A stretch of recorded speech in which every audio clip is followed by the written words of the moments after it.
We don't hire women for this job. Charles looked at the petite young woman standing outside the ingredient warehouse. Behind him, 3 male workers laughed. Charles turned toward them. That's enough. Get back to work. The laughter stopped, and the men returned to unloading sacks of flour and dry seasoning from the truck. Charles faced Lena again. Why don't you apply somewhere else? I don't have a degree. Manual labor is what I've done since I was a child. Lena held her application against her chest. This job pays more than anything else I can find. I need to bring my mother from Marion to Birmingham. Charles glanced at her narrow shoulders, then at the heavy sacks moving through the warehouse. I understand why you need the job, but some of those bags weigh almost half as much as you do. I can handle them. I can't hire you because I feel sorry for you. If you get hurt on your first day, that responsibility falls on me. Charles handed back her application and walked away. A young worker dropped a sack of flour beside the truck and stopped to catch his breath. Lena stepped forward, bent her knees, pulled the sack close to her body, and lifted it onto her shoulder using her legs. The men around her stopped working. She carried the sack into the warehouse and placed it on the correct pallet without tearing the paper. Then she returned for another. Her back stayed straight. Her breathing remained steady. Her pace never changed. By the third sack, Lena passed one of the men who had laughed at her. He was still bent over with his hands on his knees. Charles watched from the warehouse entrance. Lena set the sack down and headed back toward the truck. That's enough. She stopped. Charles walked over and took the application from her hand. 6 o'clock tomorrow morning. You have 1 week to prove what I just saw wasn't luck. The warehouse lights were already on when Lena arrived at 5:42 the next morning. 2 trucks waited beside the loading dock, carrying flour, cornmeal, sugar, and dry seasoning. Charles stood near the entrance with a clipboard. He checked the clock above the office door, then handed her a reflective vest, gloves, and a dust mask. You're early. You said 6. Charles led her through the loading area while the crew prepared the pallet jacks. You follow every safety rule. Damaged bags go to inspection. Lot numbers stay separated. If you get hurt, you report it. Understood. He stopped beside the first trailer. The same men who had laughed during her interview were already working inside. You get the same assignment as everyone else, Charles said. No lighter section. I didn't ask for one. He handed her the delivery sheet. Flour goes on the first pallets. Cornmeal goes on the second. Seasoning stays sealed near the back wall. Check every code before you move anything. Lena stepped into the trailer and read the label on the first sack. She carried it to the correct pallet, returned, and took the next. Nobody stopped working to watch her this time, but the men still glanced over whenever she passed. Lena ignored them and followed the loading order. A sack near the middle of the trailer had a split seam. She left it in place and called Charles. This one needs inspection. Charles checked the damage. Mark it and keep going. Lena attached a tag, then returned to the load. As the warehouse filled with engine noise and flour dust, she kept the products separated and the labels facing outward. One worker placed a cornmeal sack on the flour pallet. Lena caught it before the next layer covered the label. Wrong pallet. The worker looked at the nearly identical bags, moved it, and said nothing. By mid-morning, the front of Lena's vest was white with dust. Her arms had begun to ache, but she did not fall behind the unloading line. A younger worker reached for one of the sacks in her section. I can take the heavier ones. Lena pointed toward the other side of the trailer. Finish your section. I've got mine. Charles heard the exchange but kept writing on his clipboard.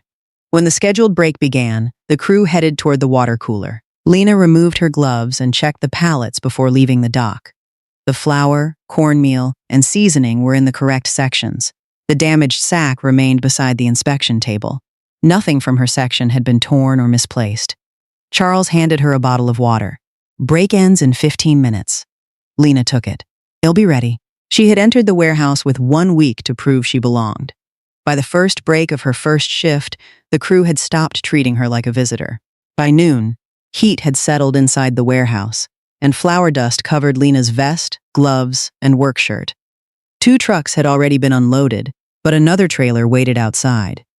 Charles divided the remaining work and sent the crew back to the dock.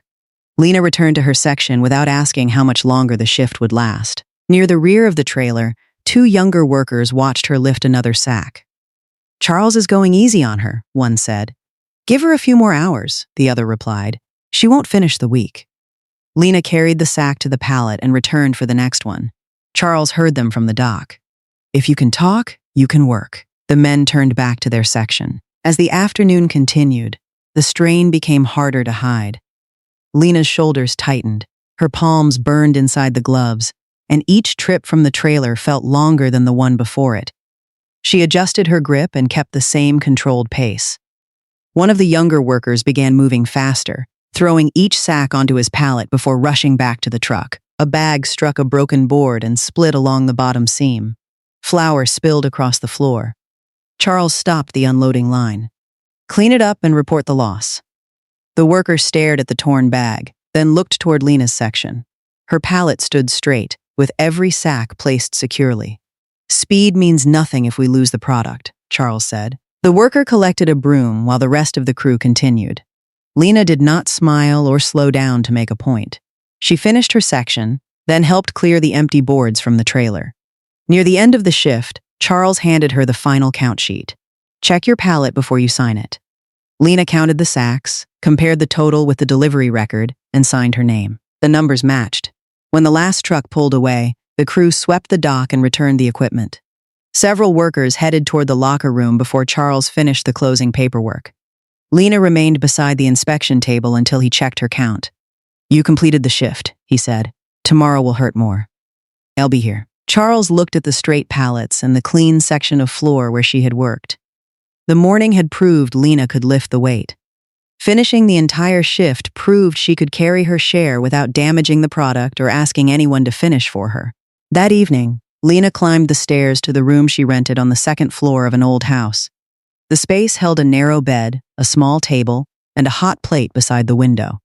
She set her bag down and tried to remove her work shirt.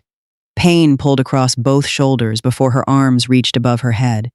Flour dust fell onto the floor as she changed clothes. The hot shower helped for a few minutes, but the soreness returned as soon as she stepped out. Her palms burned where the gloves had rubbed against her skin. Both legs tightened when she lowered herself onto the bed. No one waited with dinner. No one asked where the pain was worst. Lena opened a can of soup, heated it on the hot plate, and ate beside the window. Halfway through the bowl, her phone rang. Violet's name appeared on the screen. Lena sat straighter before answering. "Did you get the job?" Violet asked. "I got a 1-week trial." "And the first day?" Lena glanced at the work boots near the door. Flour still covered the laces. "I finished it."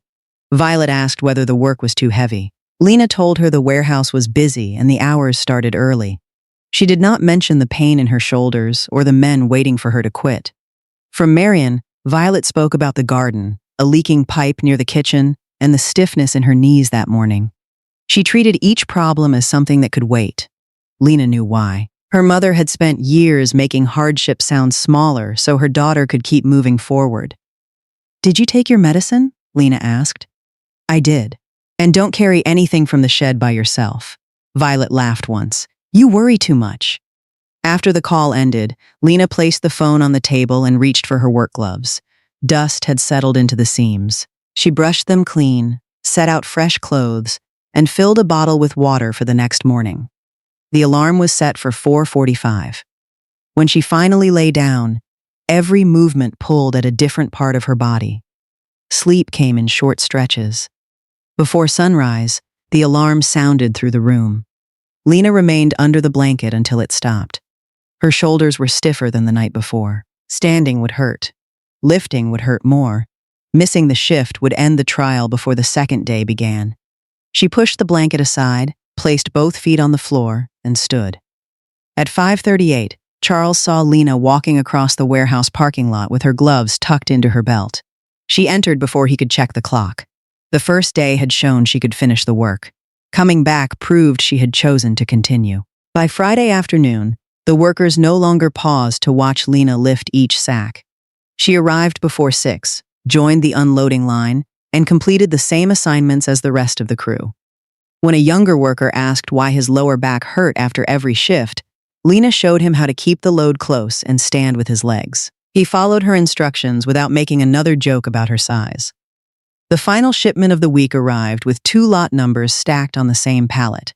The crew wanted to move it into storage before the next truck reached the dock, but Lena stopped them long enough to separate the products and tag 2 damaged sacks. When the trailer was empty, Charles compared the count with the delivery sheet. Every quantity matched. "Lena, come into the office."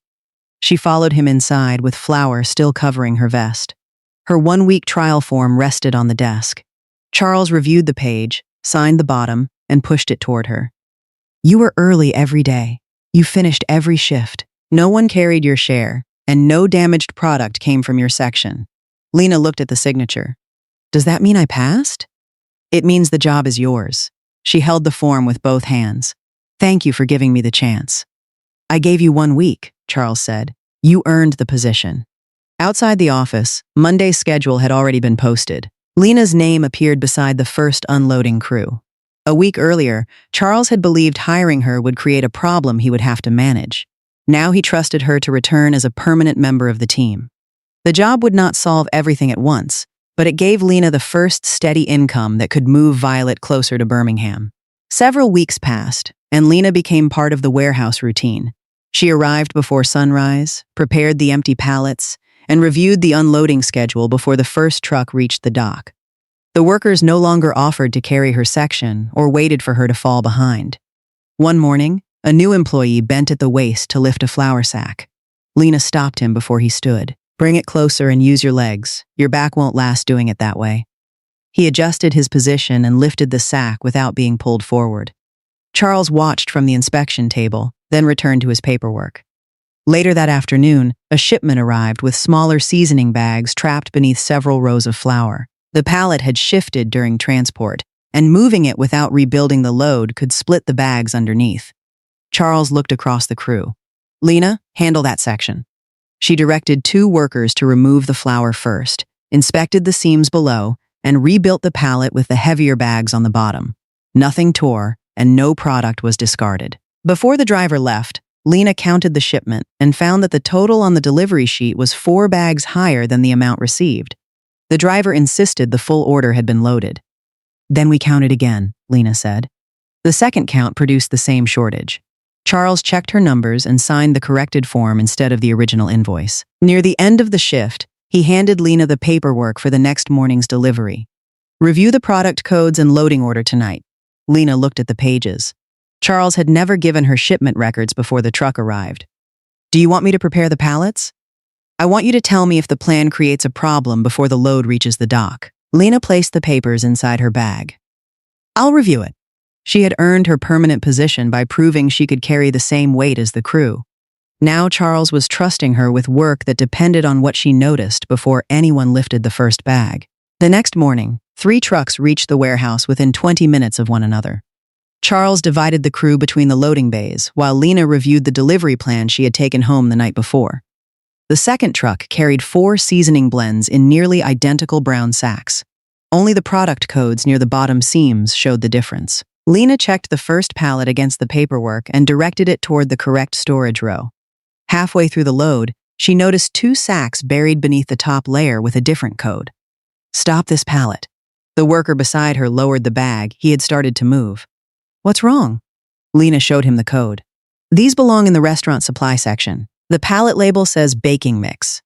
Charles crossed the dock and checked several more sacks.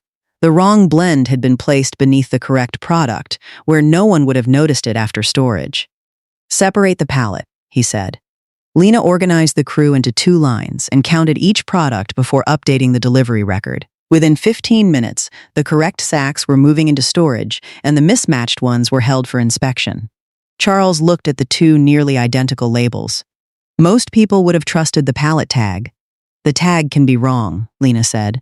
"The code tells us what is inside." "Where did you learn to check supplies that closely?" "My mother and I kept feed, seed, and fertilizer in the same shed back in Marion. Mixing up 2 bags could cost us a crop." Charles looked toward the crew clearing the dock. Lena had already proved she could perform the physical work.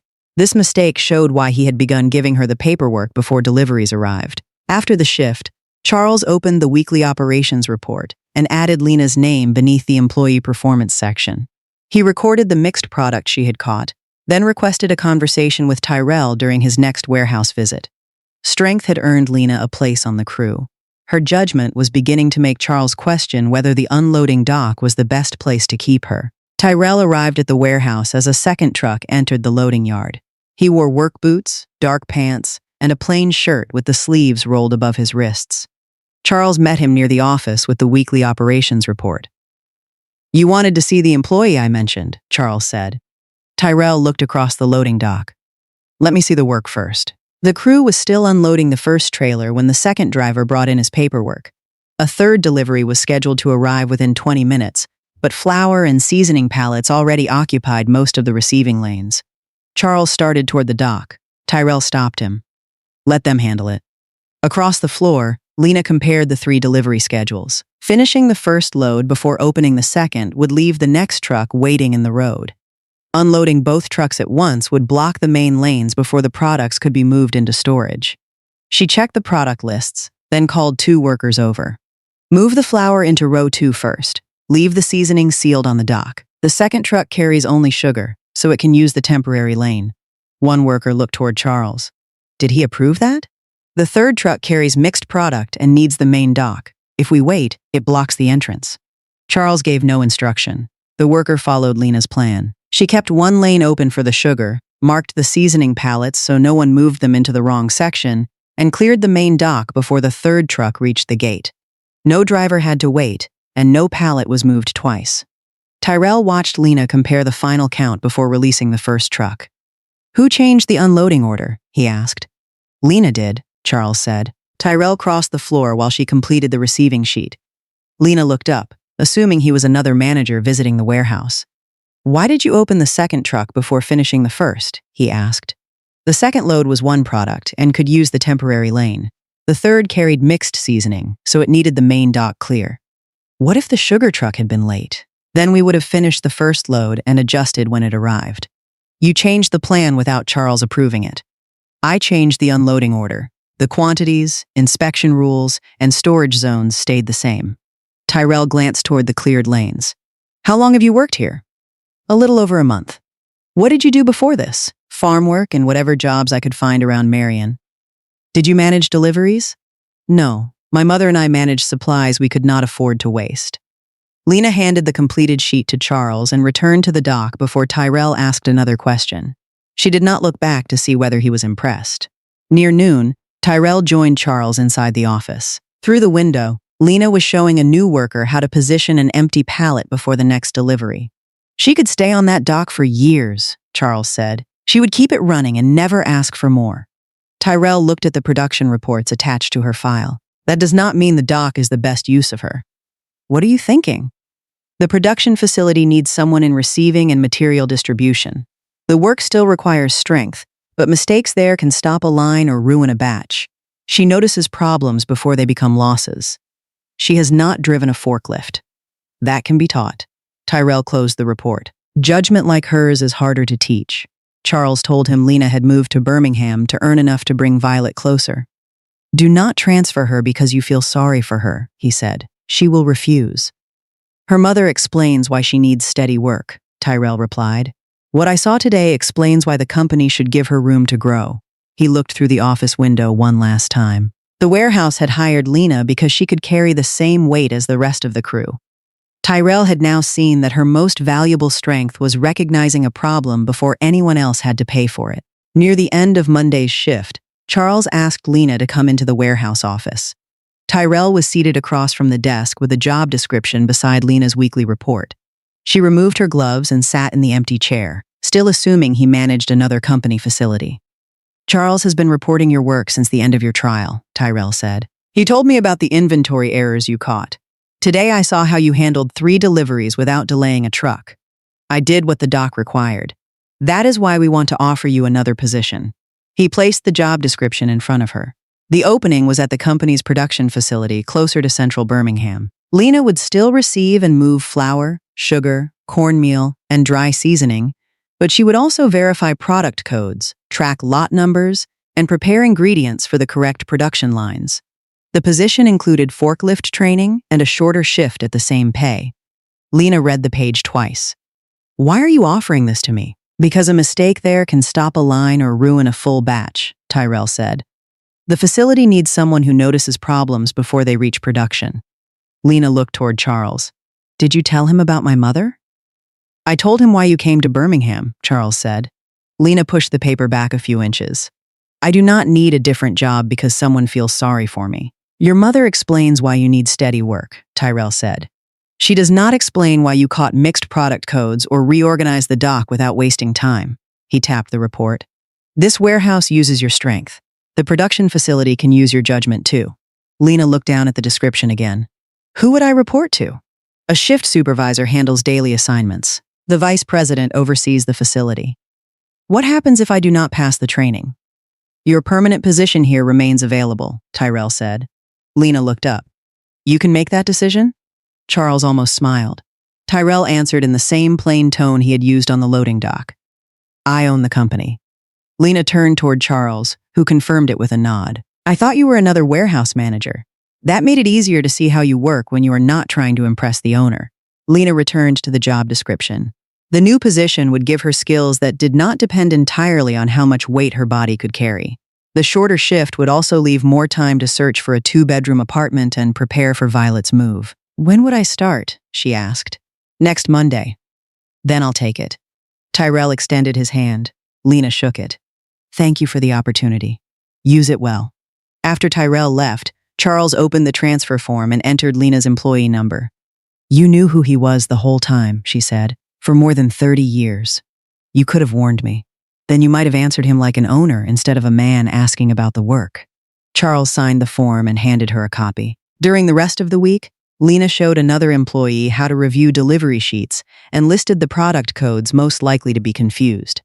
On Friday, she completed her final shipment before returning her reflective vest. The loading dock where she had fought for a 1-week trial stood empty behind them. Are you sure you do not need me here? She asked. I need reliable workers, Charles said. That does not mean I should keep you in a job with no room to grow. Lena held the transfer papers against her side. Thank you for giving me that first week. You gave me a reason not to send you away. He opened the warehouse door for her. Learn what they teach you, then finish what brought you to Birmingham. Lena looked toward the road leading into the city. That is still the plan. She left the warehouse with a permanent job behind her and a larger opportunity ahead. Lena arrived at the production facility before her new shift began. The building was larger than Charles's warehouse, with receiving bays on one side and active production lines behind the interior walls. Flour, sugar, and dry seasoning moved from storage into machines that mixed and packaged finished products. At the warehouse, a mistake could place one pallet in the wrong row. Here, it could ruin an entire batch.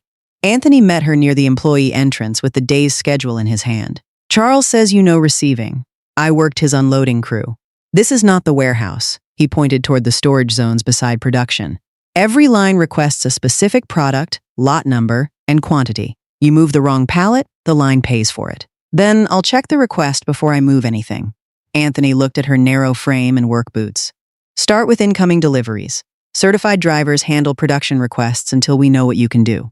He introduced her to Monica, an older quality control employee who showed Lena where damaged ingredients, returned materials, and completed forms belonged. Receiving records what comes in, Monica said. Production records what enters the mix. Those numbers have to agree. Near the first line, Anthony handed Lena several ingredient requests. Match these with inventory. Do not release anything until the codes agree. The first 2 requests matched. The third called for a seasoning blend assigned to row 7, but the requested lot had already been reserved for the next day's production. Lena checked the available stock and found another approved lot in row 9. She took the form to Anthony. This lot cannot go to line 3. He glanced at the page. It is the correct product. It is reserved for tomorrow's order. Row 9 has another approved lot. The line workers were already waiting beside an empty staging area. Then use that one. Lena crossed out the original lot and wrote the replacement beside it. The change needs your signature. Anthony looked up. You just started. The form says a supervisor has to approve any lot change. Monica watched from the quality control station. Anthony took the pen, signed the correction, and handed the request back. Move it when a driver is available. Before Lena returned to receiving, a man in plain work clothes approached with a clipboard marked with the line schedule. Why is line 3 waiting? He asked. Anthony answered first. The new employee stopped the request over a lot change. Lena handed him both records. The original lot is reserved for tomorrow. Anthony approved the replacement. The man compared the codes and signatures. She was right to stop it. Anthony folded his arms. The line still lost time. Less than it would lose tomorrow if the reserved lot disappeared. He returned the papers to Lena. I'm Memphis. I oversee the facility. Lena, I know. Charles sent your transfer record. Memphis pointed toward the staging area.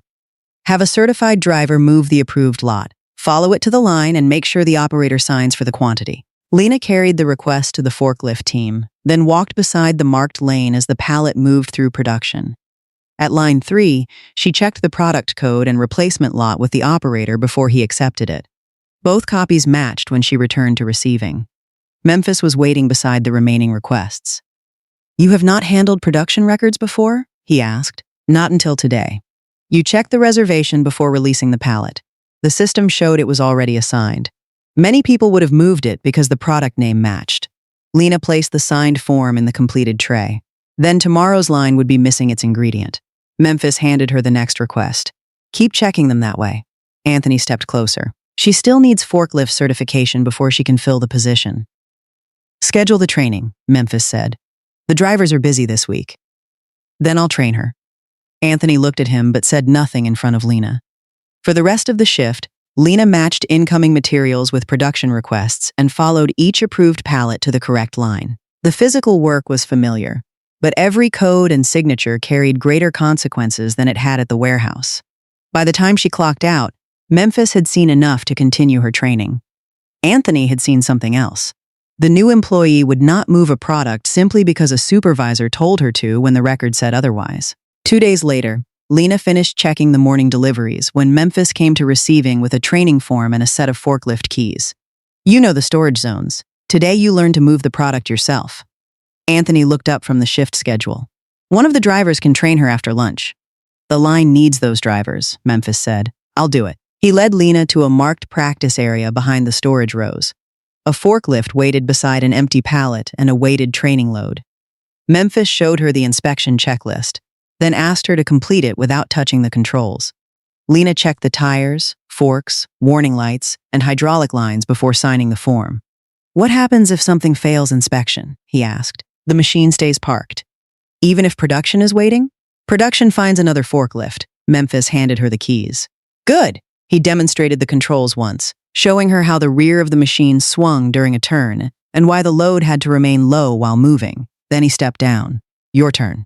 Lena adjusted the seat, fastened the belt, and started the engine. She entered the marked lane at low speed, but the rear wheel crossed the boundary during her first turn. Stop, Memphis said. She braked. I turned too early. Then corrected. Lena reversed, checked behind her, and repeated the turn. This time the forklift stayed inside the lane. Anthony had followed them from receiving and now stood beyond the safety barrier. Production doesn't move painted lines, he said. Memphis placed the weighted pallet in front of Lena. Then we'll add a load. Lena aligned the forks, but the right fork struck the pallet edge. She stopped before the wood shifted. Memphis did not move it for her. What do you do? Back out and reset. Her second attempt entered cleanly. She raised the load several inches and started forward, but the pallet blocked most of her view. Lena stopped on her own. I need to reverse. Memphis stepped aside. Do it. She turned in the seat, checked the path, and backed through the course with the load kept low. At the staging rack, she positioned the pallet, raised it to the marked shelf, and set it down without striking the beam. Again, Memphis said. On the next run, Lena completed the route without crossing the line or touching the pallet edge. Memphis signed the controlled area section of the form. Now you do one real delivery. Anthony checked the production board. The floor is busy. That is why she needs the test before we depend on her, Memphis replied. Line 3 was waiting for a pallet of sugar. Lena checked the request, verified the lot number, and inspected the wrapping before lifting the load. The route crossed 2 active lanes and passed the mixing area. She stopped at the first intersection while another forklift moved through, then continued after the lane cleared. Near line 2, a worker stepped backward from a machine without looking. Lena braked before he crossed her path. The worker saw the forklift and moved behind the safety line. Memphis followed several feet away but gave no instruction. At line 3, Lena aligned the pallet with the staging square and lowered it into place. The operator checked the lot sheet before signing for the quantity. "Correct product," he said. Lena returned the empty forklift to receiving and parked it with the forks lowered. Memphis signed the final section of the form. "You're approved for facility operation. No upper racks during your first week unless another certified driver is present." "Understood." He handed her the certification. Anthony took it long enough to read the signature. "She's been here less than a week." "The position requires certification," Memphis said. Other employees waited longer. Other employees needed more training. Anthony returned the form to Lena. "You learn fast. I follow the instructions." His eyes shifted toward Memphis. "Apparently you received good ones." Memphis turned toward the production board. "Line 1 needs cornmeal. Lena can take it." She placed the certification in her employee file, checked the next request, and climbed back into the forklift. From that shift forward, she could receive the ingredients, verify the records, and move full pallets to the production lines without waiting for another worker. Memphis had given her the training required by the job. Anthony saw something else. The vice president had chosen to teach Lena himself, and she had justified every minute he spent doing it. Over the next few weeks, Lena learned which ingredients each production line used, how much staging space was available, and which delays could stop an entire batch. She began each shift by checking incoming deliveries, then matched every production request with the correct product code and lot number before moving a pallet. Memphis reviewed most of her work during the first week. By the second, he checked only the requests that had been changed. Anthony continued assigning Lena the longest routes across the facility, often sending her between receiving and the farthest production lines, while other drivers stayed near the center of the floor. Lena recorded each assignment and completed it without asking anyone to take her share. One morning, Memphis brought 3 requests to receiving. Line 1 needed seasoning before its current batch ended, Line 4 was waiting for cornmeal, and a flour truck was due within 20 minutes. Only one staging lane remained open. "Can you handle all 3 without stopping the truck or a production line?" he asked. Lena compared the request times with the delivery schedule. "Line 1 gets the seasoning first. The flour truck unloads into the temporary lane. I move the cornmeal while another driver begins the delivery, then verify the flour count before it enters storage." Anthony stepped over from the production board. "The flour delivery should clear receiving first." "It has not arrived yet," Lena said. "Line 1 needs its blend in 12 minutes. Then move faster. Moving faster will not create another lane." Memphis looked at the schedule. "Use Lena's plan." She verified the seasoning code, delivered the pallet before Line 1 finished its current batch, and returned as the flour truck entered the loading bay. Another driver began unloading into the temporary lane while Lena carried the cornmeal to Line 4. She returned in time to count the flour, match the lot numbers, and release it into storage.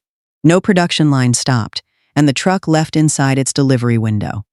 At the end of the shift, Memphis compared the material records with the production reports. Every quantity matched.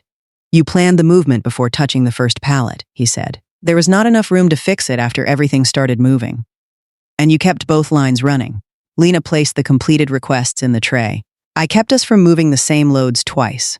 Memphis handed her the next morning's material schedule. "Review this before the first truck arrives." Anthony looked over from the production board.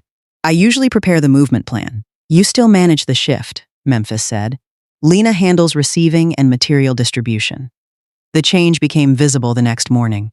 Drivers brought unfamiliar delivery sheets to Lena before unloading. Line operators asked her which pallet should move first when requests conflicted. She no longer waited for Memphis to approve every route or for another driver to move full loads. Lena had arrived knowing warehouse work but little about production. Within weeks, the floor had begun relying on her judgment before several demands collided, not after the delay had already begun. By the end of Lena's first month at the production facility, Anthony's attention no longer felt like ordinary supervision. He found reasons to remain near receiving after approving her work, and often turned questions about production into comments about Memphis. One afternoon, Lena was entering the final lot numbers from a seasoning delivery when Anthony came around the desk and stood beside her. "You missed lunch again. I ate after the truck left. You should let someone take care of you." Lena stopped typing and moved to the other side of the desk. "Is there a problem with the delivery?" "I'm not talking about the delivery."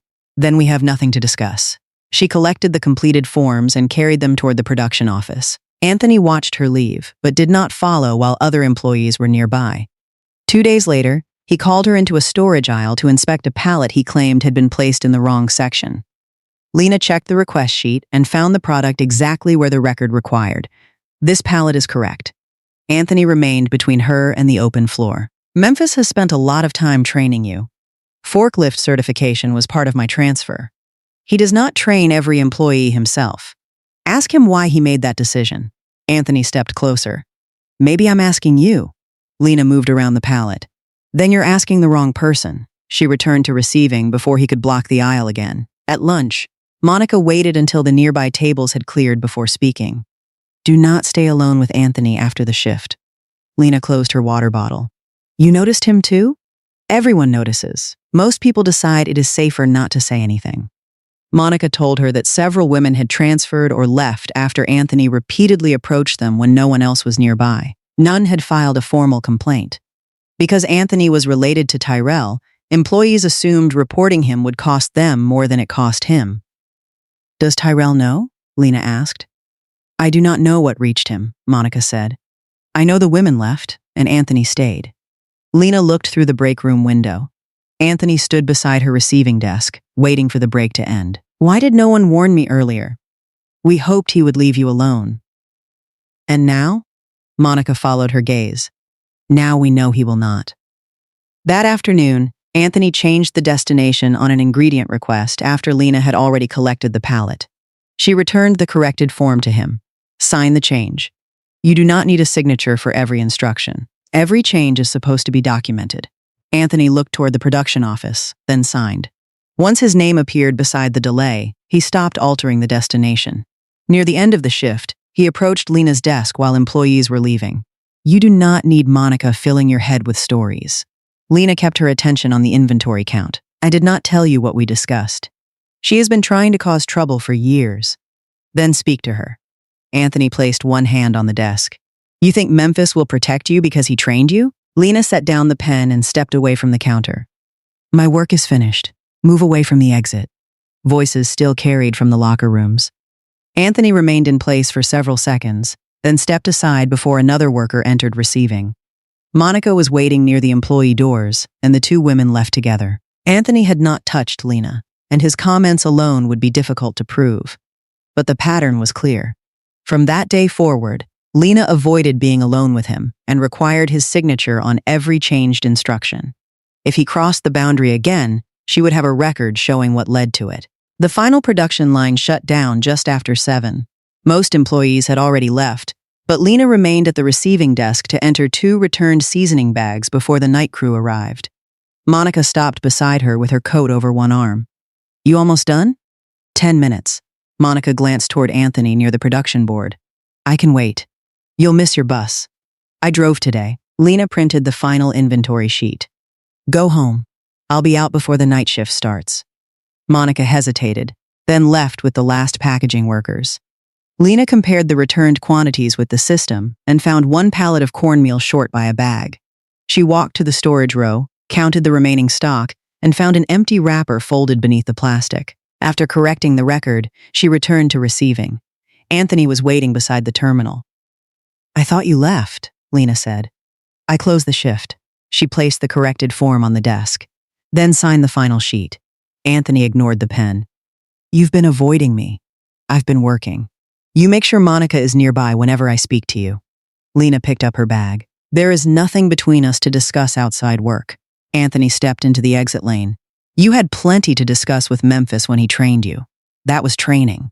He doesn't spend that kind of time with everyone. Ask him about it. Lena moved to pass, but Anthony blocked her again. You don't have to act like you're better than the people here. Move. I've tried to make things easier for you. I never asked you to. Anthony reached for her arm. Lena pulled away. Do not touch me. His face tightened. Lower your voice. Move away from me. She stepped around the desk, but Anthony followed and caught her upper arm again. Lena twisted free. Before she could reach the aisle, he wrapped both arms around her. She drove her hands against his chest and pushed. Anthony held on until Lena turned sideways and struck his shoulder with her forearm. He stumbled into a stack of empty plastic trays. Lena moved behind the desk and held the metal clipboard between them. Come any closer, and everyone in this building will hear me. You're making this into something it wasn't, Anthony said. You grabbed me after I told you to stop. I was trying to calm you down. A door opened near quality control. Monica entered with her car keys in one hand. I left my phone. She stopped when she saw Lena behind the desk and Anthony standing between her and the exit. His hand was still near Lena's sleeve. Monica crossed the floor. What happened? Nothing, Anthony said. Lena kept her eyes on him. He waited until everyone left and put his arms around me. That is not what happened. Monica looked at Lena's twisted sleeve. I saw her pulling away from you. You walked in at the end. I saw enough. Anthony pointed toward the employee doors. Take your phone and go home. Monica did not move. No. Lena collected the closing sheet and placed it inside the file. Where is Memphis? Upstairs, Anthony said. Lena, think about what you're doing. She took her bag and walked toward the metal stairs. Monica stayed beside her. Anthony followed several steps behind. You've worked here 1 month, he said. I've been here for years. Lena reached the first landing. Then you should have known better. The office lights were still on above the production floor. Memphis stood behind the glass, reviewing reports. Anthony turned toward the side stairs and moved faster, trying to reach the office before Lena. He had waited for an empty floor because he believed no one would challenge his version of what happened. Monica's return had changed that. Lena continued toward the office, determined to make sure Anthony's position and years at the company did not bury the truth. Anthony reached the production office before Lena. Memphis looked up from the closing reports as he entered without knocking. What happened? Memphis asked. Anthony closed the door. There's a serious problem with Lena. Memphis set down his pen. Be specific. Anthony glanced through the glass wall. Lena and Monica were crossing the upper walkway toward the office. She waited until the floor emptied, then started talking about the attention you've been giving her. She came toward me and put her arms around me. Memphis's expression did not change. What did you do? I pushed her away and reminded her that I have a wife and children. She became angry and threatened to accuse me before I could report her. Was anyone else present? Monica came back after it happened. She only saw Lena upset. Anthony moved closer to the desk. This is what I warned you about. You trained Lena yourself, gave her work that normally comes through me, and made her believe the rules would not apply to her. Are you blaming the training? Memphis asked. I'm saying she thinks she has protection. Anthony lowered his voice. She cannot remain on my shift after this. At minimum, suspend her before she creates a larger problem. You want her removed tonight? I've worked here for years. She has been here 1 month. That does not answer the question. Anthony straightened. Yes, I want her removed. Footsteps stopped outside the door. Anthony added, Tyrell knows me. He knows my family and what I've done for this company. Memphis looked directly at him. Your connection to my father has nothing to do with what happened downstairs. I'm only saying he knows I would never risk my position over a new employee. The door opened. Lena entered with Monica behind her. Anthony turned toward them as if the matter had already been settled. I told Memphis what happened. Lena looked at him, then at Memphis. Did you? Memphis pointed toward the chair across from his desk. Anthony says you waited until the floor emptied and put your arms around him. Lena remained standing. That is the opposite of what happened. Anthony started to speak, but Memphis raised one hand. You had your turn. He looked at Lena. Now I'm going to hear hers. Anthony had reached the office first and used his title, his years at the company, and his connection to Tyrell to frame Lena as the problem. He had not yet secured the decision he wanted. Lena remained standing across from Memphis's desk. Anthony moved toward the empty chair, but Memphis pointed him toward the glass wall. Stand there and let her speak. Lena set her bag beside the chair. I was closing the inventory records after the shift. Anthony came to receiving after most employees had left. He blocked the exit, grabbed my arm, and held me after I told him not to touch me. That is a lie, Anthony said. Memphis looked at him. Interrupt again, and you wait outside. He turned back to Lena. What happened next? I pushed him away and moved behind the desk. Monica returned before I could leave. Memphis motioned toward the doorway. Monica, tell me only what you saw. Monica entered the office. Anthony was between Lena and the exit. Lena was behind the desk, pulling away from him. I heard her tell him not to touch her. Did you see how it started? No. I saw the end. Anthony stepped forward. Then she cannot confirm Lena did not approach me first. I can confirm Lena was trying to get away when I entered, Monica said. Memphis raised one hand before Anthony answered. Has anything similar happened before tonight? he asked Lena. He has called me into empty aisles for problems that did not exist, stood between me and the open floor, and changed assignments after I left receiving. I started requiring his signature on every change. Anthony folded his arms. She is turning normal supervision into harassment because she wants my position. Lena faced him. I want to do my job without being cornered or touched. Memphis looked at the closing sheet in her hand. What time did this happen? A few minutes after 7. Which camera covers receiving? The one above the loading bay shows the desk and the exit lane.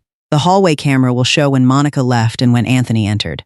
Anthony's expression shifted. That camera does not show every angle. It will show who approached whom, Lena said, and who tried to leave. Memphis closed the production report on his desk. No one is being suspended or removed until the footage is reviewed. Anthony stared at him. You are treating my word like it means nothing. I am treating both accounts as claims that can be checked. I have worked here for years. The camera does not care how long either of you has worked here. Memphis stood and unlocked the cabinet beside his desk. He took out the security room keys. No one contacts another employee or discusses this before I speak to everyone separately. Anthony moved toward the door. Tyrell should handle it. My father is not needed to watch a recording. He knows me. Memphis stopped beside him. Then the footage should support what you told me. Anthony said nothing. Lena picked up her bag, and Monica remained beside her as they followed Memphis into the hallway. Anthony had expected his title and seniority to force Lena into defending herself against his reputation. Lena had refused. She had pointed to evidence that would show whose story matched what happened downstairs. The security room sat beneath the production office beside the employee entrance. Memphis unlocked the door and opened the receiving camera, recording from 20 minutes before 7. Lena stood near Monica at the back of the room. Anthony remained beside the door. On the screen, workers cleared the final pallets and left through the employee exit. Monica spoke to Lena, then departed with the packaging crew. Anthony stayed near the production board until the floor was almost empty. Lena left the receiving desk to check a cornmeal pallet. While she was away, Anthony entered her work area and waited beside the terminal. You said Lena approached you, Memphis said. She spoke to me before this, Anthony replied. Memphis continued the footage. Lena returned, placed a closing form on the desk, and turned toward the filing cabinet. Anthony stepped into her path. She moved around the desk. He followed. When Lena picked up her bag and headed toward the exit lane, Anthony blocked it. We were talking, he said. On the monitor, Lena stepped back and raised one hand between them. Anthony reached for her arm. She pulled away. He caught her again and wrapped both arms around her. Lena pushed against him, turned sideways, and forced herself free. She moved behind the desk and raised the metal clipboard between them. Monica entered through the quality control door several seconds later. Anthony was still standing between Lena and the exit. Memphis paused the recording. The camera has no sound, Anthony said. You do not know what she told me. It shows that you entered receiving after the floor emptied, Memphis replied. It shows you blocked her path, touched her first, and held her while she tried to get away. She encouraged me before tonight. Memphis moved the recording backward. Lena worked at the terminal while Anthony remained across the floor. No part of the footage showed her approaching him. You told me she waited for you and put her arms around you, Memphis said. That is not what happened. Anthony looked toward Lena. You knew where the camera was. You believed it would not matter, she replied. Memphis saved the footage to a protected folder and opened the hallway recording. It confirmed when Monica left, when Anthony entered receiving, and when Monica returned alone. He then spoke separately with the employees who had still been near the building before the shift ended. One forklift driver had seen Anthony change Lena's assignments after she left the desk. Another had heard him say she acted confident because Memphis had trained her. A quality control employee had heard Lena tell Anthony to keep their conversations about work. None had witnessed the physical contact, but their statements supported the pattern Lena had already described. Memphis returned to the production office with the written summaries. The recording shows you waited until Lena was alone, blocked her exit, and held her after she pulled away, he told Anthony. The other statements show that tonight did not begin without warning. Anthony looked through the glass toward the empty floor. I misunderstood her. Did you misunderstand her when she tried to leave? Memphis asked. Anthony did not answer. You came upstairs and accused her of doing exactly what the camera shows you did. Then you asked me to remove her before she could report you. Anthony lowered his voice. I panicked. You tried to protect yourself by taking away her job. Lena remained beside Monica without speaking. She no longer needed to argue against Anthony's title, seniority, or connection to Tyrell. The footage showed who had entered the empty work area, who had blocked the exit, and who had tried to escape. Memphis closed the investigation folder. The evidence had settled what happened. What remained was whether Anthony's family connection would protect him from the consequence. Anthony stood near the office door while Memphis placed the camera report and witness statements inside the investigation folder. "I made a mistake," Anthony said. "Move me to another shift." Memphis closed the folder. Which part was the mistake? Waiting until the floor was empty? Touching Lena after she pulled away? Or coming upstairs to have her removed? "I misunderstood what she wanted. The footage shows her trying to leave." Anthony looked toward Lena. "I panicked when Monica came back." "You panicked because someone had seen you." Anthony stepped closer to the desk. "I have worked here for years. I have a wife and children. Take me off supervision, but do not end my job over one incident. Several women already transferred or left after you approached them when they were alone. None of them filed a complaint. That does not erase the pattern." Anthony lowered his voice. "Tyrell will not agree to fire me." Memphis looked at him. "Why not?" "We are family." "That gives you more responsibility, not fewer rules." Anthony's face changed when Memphis opened the termination form. "Send me to another facility. I will stay away from Lena." "So another employee can face the same risk?" "It will not happen again." "You said Lena attacked you before the camera proved otherwise. You were willing to destroy her job to protect yours." Anthony moved around the desk and dropped to his knees. "Please, I will apologize. I will sign whatever you want." Memphis stepped back before Anthony could reach him. "Get up. Do not tell Tyrell. This happened inside the company. That is where it will be handled." Memphis signed the termination form and placed it beside the investigation folder. "Your employment ends tonight. Payroll will send the wages you are owed through the end of the month. You will not return to this facility." Anthony rose from the floor. "You cannot make that decision without your father." "I just did. He knows what I have done for this business. He will also receive the camera footage and witness statements." Anthony looked toward Lena. "I said I was sorry." "You apologized after the evidence removed every other choice," she said. Memphis opened the office door. "Collect your coat and leave." Anthony remained still for several seconds, then took his coat from the chair and walked onto the metal walkway. His footsteps crossed the stairs and disappeared through the employee exit below. Memphis waited until the door closed before calling the workers who had returned for questioning into the office. "The investigation is complete," he said. "Anthony will not return to this facility. No employee will be punished for giving an honest statement. Anyone who experienced similar conduct can report it directly to me or Human Resources." One forklift driver looked toward the production board. "Who handles tomorrow's shift?" "I do," Memphis said. "Until a replacement is selected, every assignment and schedule change comes through me." He dismissed the group and told them the plant would open at the usual time. Monica collected her keys and waited downstairs while Lena remained beside the desk. "Will this affect my position?" Lena asked. "No, people may still talk. The footage and investigation records show why Anthony was removed. That may not stop every rumor. It will stop the rumors from controlling a company decision." Memphis returned the closing sheet she had brought upstairs. "Your record remains clear. Finish this tomorrow morning. Tonight, go home." Lena took the page. "I will be here at the usual time." "So will I." She joined Monica and left through the employee doors. Memphis stayed behind, removed Anthony's name from the assignment board, and rebuilt the next morning's schedule. Anthony was gone. Lena's job remained hers. By sunrise, Memphis would be on the production floor, taking direct control of the shift and facing every problem Anthony had left behind. The production floor opened on schedule the next morning, but Anthony's absence exposed problems before the first mixer started. Workers gathered near the assignment board with handwritten notes that did not appear in the company system. 2 production runs had been promised the same packaging materials, and one distributor expected an urgent order no department had approved. Memphis rebuilt the shift plan and assigned the lines. "If Anthony promised something, bring me the quantity, date, and customer name," he told the crew.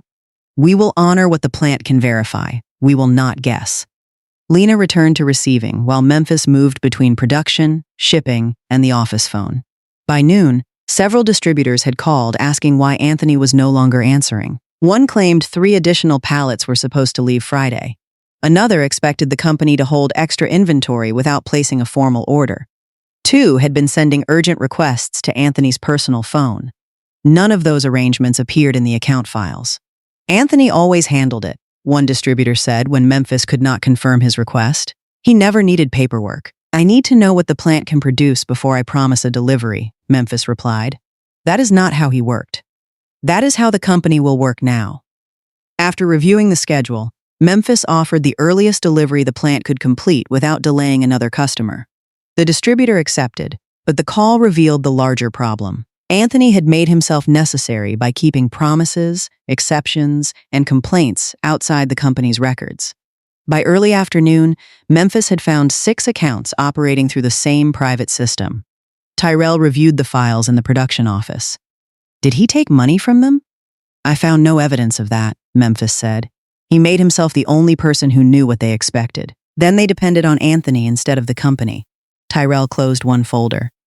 We correct the system. We do not rebuild it around someone else. Memphis placed Michael's account on top of the stack. Michael had distributed the company's baking mixes and seasonings for more than 10 years. His orders supplied dozens of independent stores and restaurants, and Anthony had handled most changes to his schedule.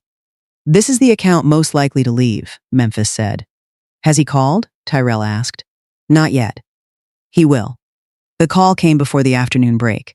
Michael asked for Tyrell directly. I heard Anthony is gone, he said. Who is handling my orders now? Memphis will oversee the account during the transition, Tyrell replied. The man who fired him? The vice president who reviewed the evidence before making a decision. Michael did not sound reassured. Anthony knew what happened when one of my stores doubled an order or a restaurant ran out early. Your records do not show everything my customers need. That is part of the problem, Tyrell said. It was never part of the record.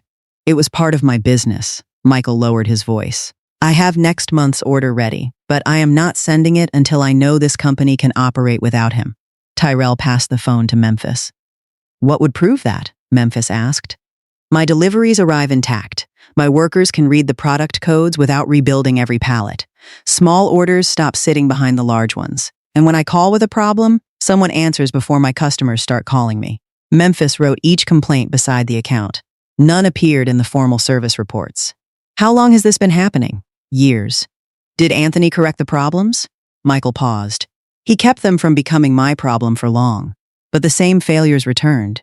He still kept my business running. Then let us show you a process that does not depend on one man remembering every exception. I am not interested in promises.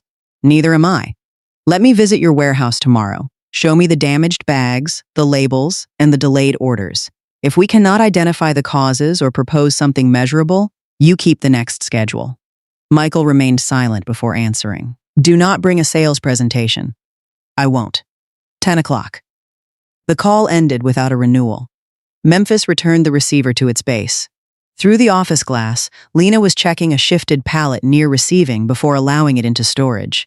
Michael's complaints were not sales problems. They began with how product was stacked, identified, recorded, and shipped. Anthony's removal had left the company's oldest distributor ready to walk away. Memphis now had one meeting to prove the company could replace private favors with a system Michael could inspect. Before the next morning shift began, Memphis spread Michael's delivery records across the production office desk. The files showed order quantities and shipping dates, but Anthony had left almost no record of damaged bags, unreadable product codes, or delayed small orders. Memphis could see when the shipments left the plant. He could not see what condition they reached Michael's warehouse in, or how each complaint had been handled. Tyrell reviewed the account beside him. Who understands how these pallets are built and where the damage could begin? Shipping knows the finished loads, Memphis said. Receiving knows the bags, codes, and weight before they reach production. He called Charles at the original warehouse and explained the meeting. Take Lena, Charles said. She will inspect the product before defending the company. She has never met a distributor. You are not asking her to sell. When something does not match, she follows the code, count, or damaged seam until she finds where it changed. Through the office glass, Memphis watched Lena stop a shifted delivery near receiving while 2 workers secured the lower bags. Michael may question why she is there. Then let him question it. He asked for someone who understands the product.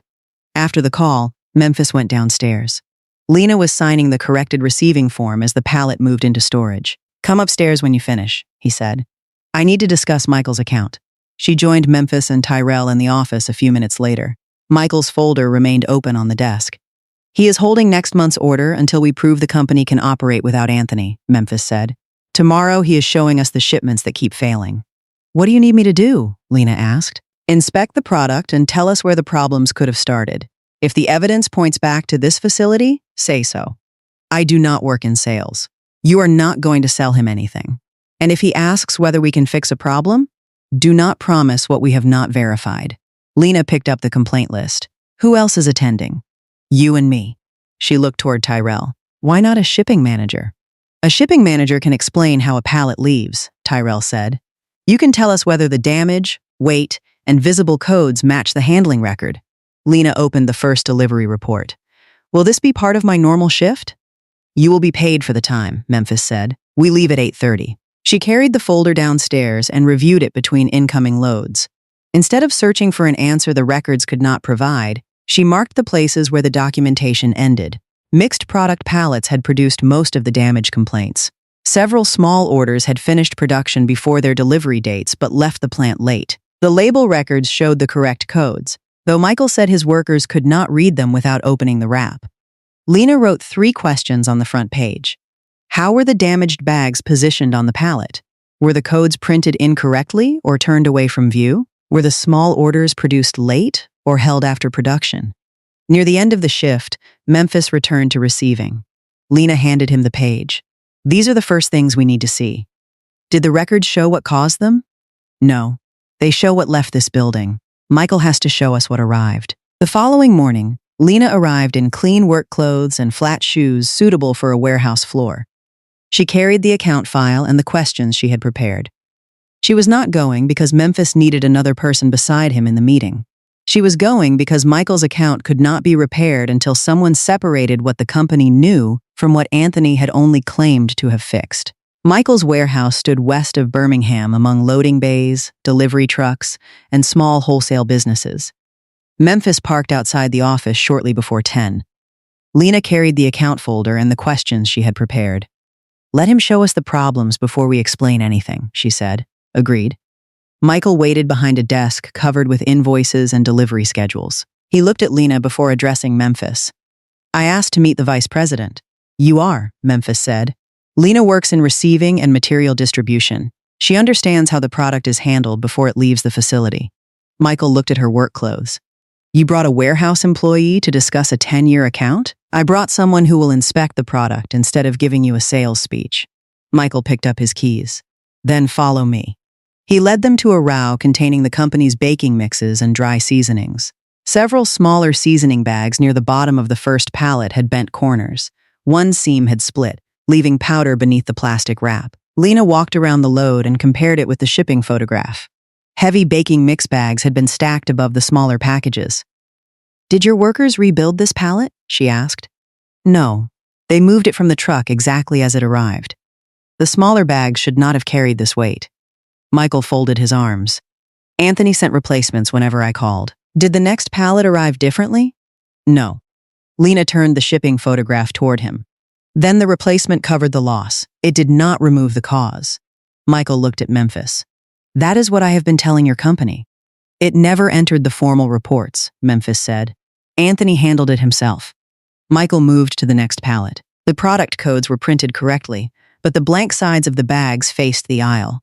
His workers would have to cut the wrap and turn part of the load before identifying it. "Anthony said the labels were faulty," Michael said. Lena checked the side of one bag. "The labels are correct. The bags were stacked with the codes facing inward." Farther down the warehouse, Michael showed them several small pallets waiting beside the shipping wall. "These are the orders your company keeps placing behind the larger accounts." Memphis opened the departure records. "Most of this product was finished before the promised dates." "Then why did it arrive late?" Lena compared the production and shipping times. "It waited for space on a larger truck." Michael's expression hardened. "Anthony said production was behind." "The records do not support that," Memphis said. Michael looked back toward the damaged pallet.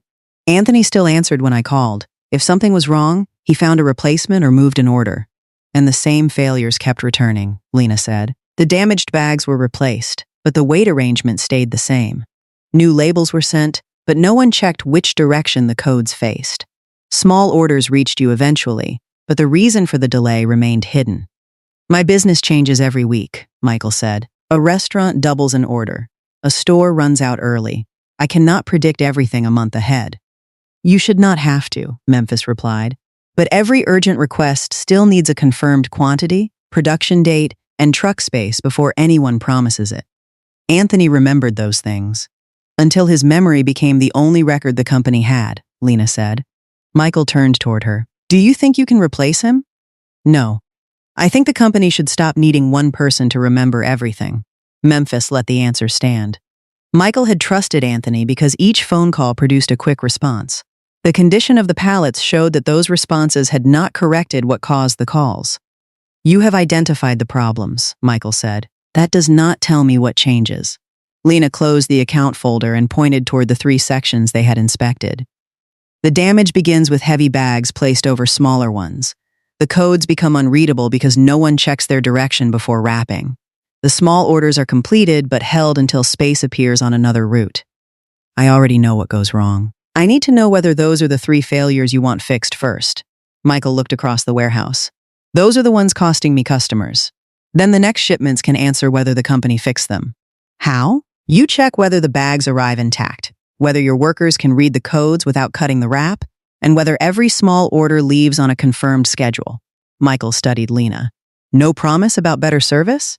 A promise will not tell you whether the next pallet is built correctly. Memphis opened the production schedule. If we offer a plan, every part will have a result you can inspect. Michael had rejected general assurances before the meeting began. Lena was not asking him to trust Memphis, the company, or her judgment. She was asking him to define the failures clearly enough that the next shipment could prove whether anything had changed. Michael carried 3 chairs to the worktable beside the shipping desk. Sit down, he said. Tell me what you can change without asking me to wait 6 months. He had not agreed to send the next order. But he had stopped defending Anthony's private arrangements and was ready to hear a plan built around results instead of promises. Lena placed the 3 delivery photographs across the worktable. Each failure needs one change Michael can see, she said. Michael remained across from her with his arms folded. I do not need another promise that the company will do better. Then judge the next 4 shipments, not the promise. Lena turned the photograph of the damaged pallet toward him. Heavy baking mix bags go on the bottom. Smaller seasoning packages stay above them or move to a separate pallet when the weight cannot be balanced safely. Michael looked toward the narrow receiving space in his warehouse. Separate pallets cost more. Only when they are necessary, Memphis said. The company will absorb any added freight during the trial. After 1 month, we review the actual cost. Lena moved to the photograph showing the hidden product codes. Every code and production date faces outward on 2 sides before the pallet is wrapped. The employee building the load signs the record, and a second employee checks it before loading. My workers should not have to cut the wrap to know what they received, Michael said. They will not, Lena replied. She opened the shipping reports for the delayed small orders. Orders confirmed by Tuesday receive protected space on Friday's truck. Anything added later gets an answer only after production and freight confirm what can leave. Michael leaned toward the table. My customers do not stop needing product after Tuesday.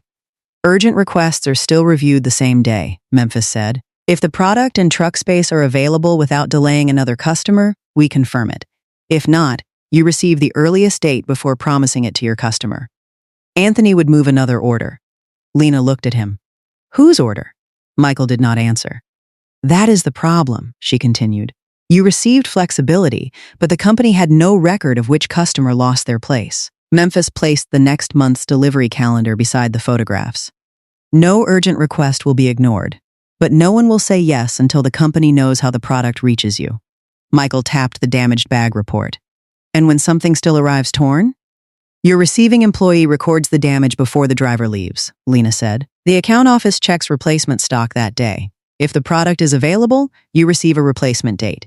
If it is not, you receive the next production date instead of waiting for someone to call back. Who answers me? The account office handles the record, Memphis said. If there is no confirmed answer inside the agreed time, the request comes directly to me. Michael sat down and read the conditions again. This creates more paperwork. It creates a record everyone can see, Lena said. That is what prevents the account from depending on one person's phone. How do I know your employees will follow it after the first week? For 1 month, both warehouses photograph each pallet before the wrap is opened, Lena replied. We compare what leaves the facility with what reaches you. After the trial, photographs are required only when something arrives damaged or different from the record. Michael studied her. You have worked there only a few months.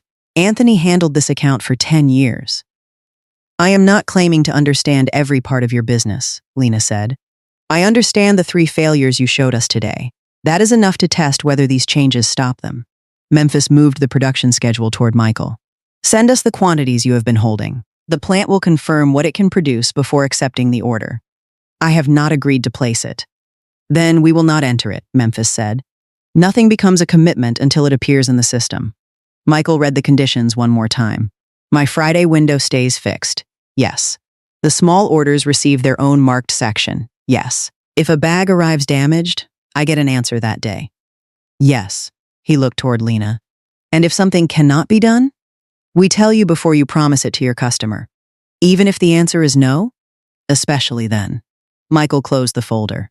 Anthony's private arrangements had felt faster because he gave answers before anyone checked whether those answers could be kept. The same damaged bags, hidden codes, and delayed orders had continued because speed had replaced accountability. 1 month, Michael said. I will send the next order this afternoon. This is a trial, not a renewal. Memphis extended his hand. That is all we are asking for. Michael shook it, then turned toward Lena. You remain involved in the shipment reports? If the responsibility is documented and shipping receives the same information. Memphis added the condition to the trial record. Michael signed beneath it. Do not make me regret listening to a receiving employee. Lena looked at the photographs between them. Check the next 4 shipments. You will not have to rely on what I say. Michael had not restored his trust in the company. He had agreed to something more useful. A 1-month test in which every promise could be measured against the condition, labeling, and delivery of the product. For the next month, Michael's shipments followed the conditions recorded at his warehouse. Heavy baking mix bags stayed beneath smaller seasoning packages. Product codes faced outward before wrapping. Small orders received protected space on Friday's truck. And every urgent request entered the company system before anyone promised a delivery. Lena reviewed the loading records with the shipping supervisor, while Memphis approved changes that affected production or freight. The first 2 shipments arrived without torn bags, hidden labels, or missing small orders. Michael returned the receiving reports without praise, but every result matched the trial record. The real test came during the 3rd week. On Wednesday afternoon, one of Michael's restaurant customers doubled an order for dry seasoning and needed the additional product by Friday. Finished inventory contained enough seasoning, but the truck was already full. Under Anthony's old system, Michael would have received an immediate yes while someone searched for space afterward. Memphis called him with the facts. We have the product, but Friday is not confirmed until we check the route. Michael's voice hardened. Anthony would have handled it. Anthony would have answered before checking which customer had to lose space, Memphis said. I will call you back within the hour. Lena compared the truck plan with the stops scheduled before Michael's warehouse. 2 partial pallets were going to the same customer and contained products of equal weight. The sections could be combined without mixing lot numbers if each remained separated by its own labels and delivery record. The change would create enough room for Michael's seasoning without moving another order. Lena drew the revised arrangement and took it to the shipping supervisor. Can the driver unload both sections without rebuilding the pallet? She asked. He checked the stop order. Yes, if the labels remain visible on 3 sides. And the weight? Within the limit. Lena added the requirement to the loading plan and brought it to Memphis. The 2 partial pallets can share 1 position. No customer loses space, and Michael's additional order fits behind them. Memphis reviewed the lot separation and confirmed the plan with shipping before calling Michael again. The additional seasoning will arrive Friday. You will receive the written confirmation and pallet position today. You found room? Without delaying another customer. Anthony used to answer when I first called. I am answering after confirming the company can keep the promise. Michael accepted the delivery. On Friday, the additional seasoning arrived in the exact section shown on the loading record. The codes faced the aisle, the bags remained intact, and Michael's employees unloaded the urgent order without opening another pallet. He called Lena through the company office that afternoon. The restaurant received everything. Did the shipment match the record? She asked. Yes. Then the process worked. Michael paused. You did what Anthony used to do. No. Anthony carried the answer in his head. This time the driver, shipping crew, account office, and your receiving team all had the same information. Michael did not argue. During the final week of the trial, one baking mix bag split while his workers were unloading it. The damage was documented before the driver left, and a replacement was added to a truck already scheduled near Michael's warehouse the next morning. No private call or displaced customer was required. At the end of the month, Lena and Memphis returned to Michael's warehouse as the fourth shipment was unloaded.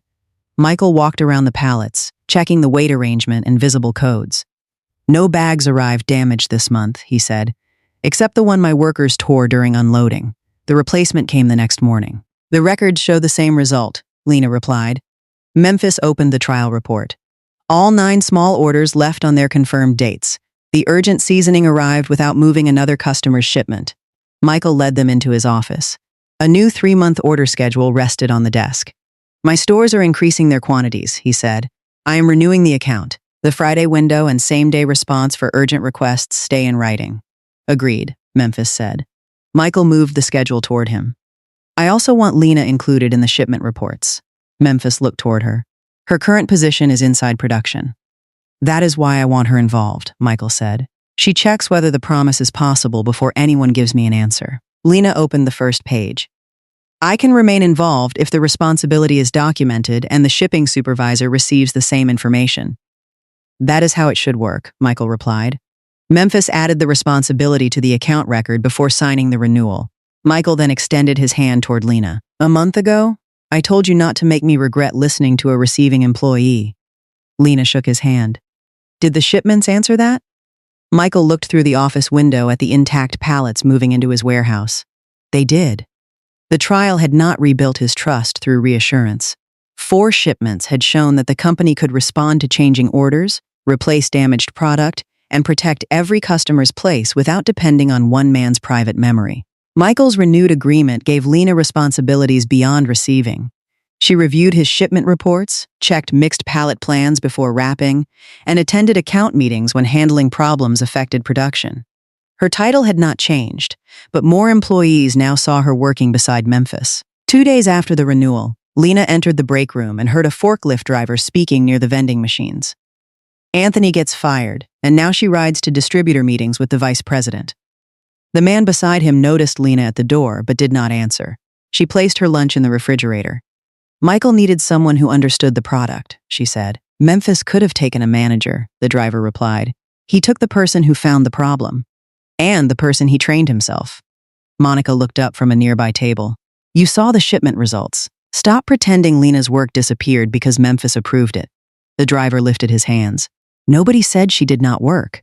You said enough, Lena replied. The men left before the break ended, but the conversation followed her back to receiving. Her work could be measured in damaged product reports, delivery records, and Michael's signed renewal.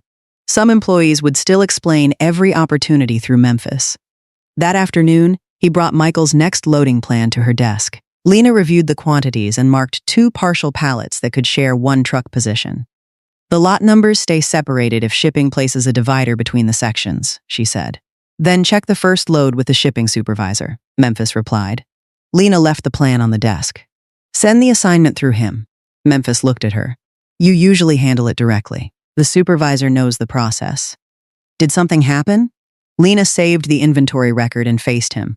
Workers continued moving through the receiving lanes behind them. People are saying Anthony was removed, then I took his place beside you. The camera shows why Anthony was removed. They are not questioning the camera. They are questioning why every new responsibility comes through you. Because you earned it. I know. The problem is that other employees can say you gave me the chance to create the record. Memphis lowered his voice.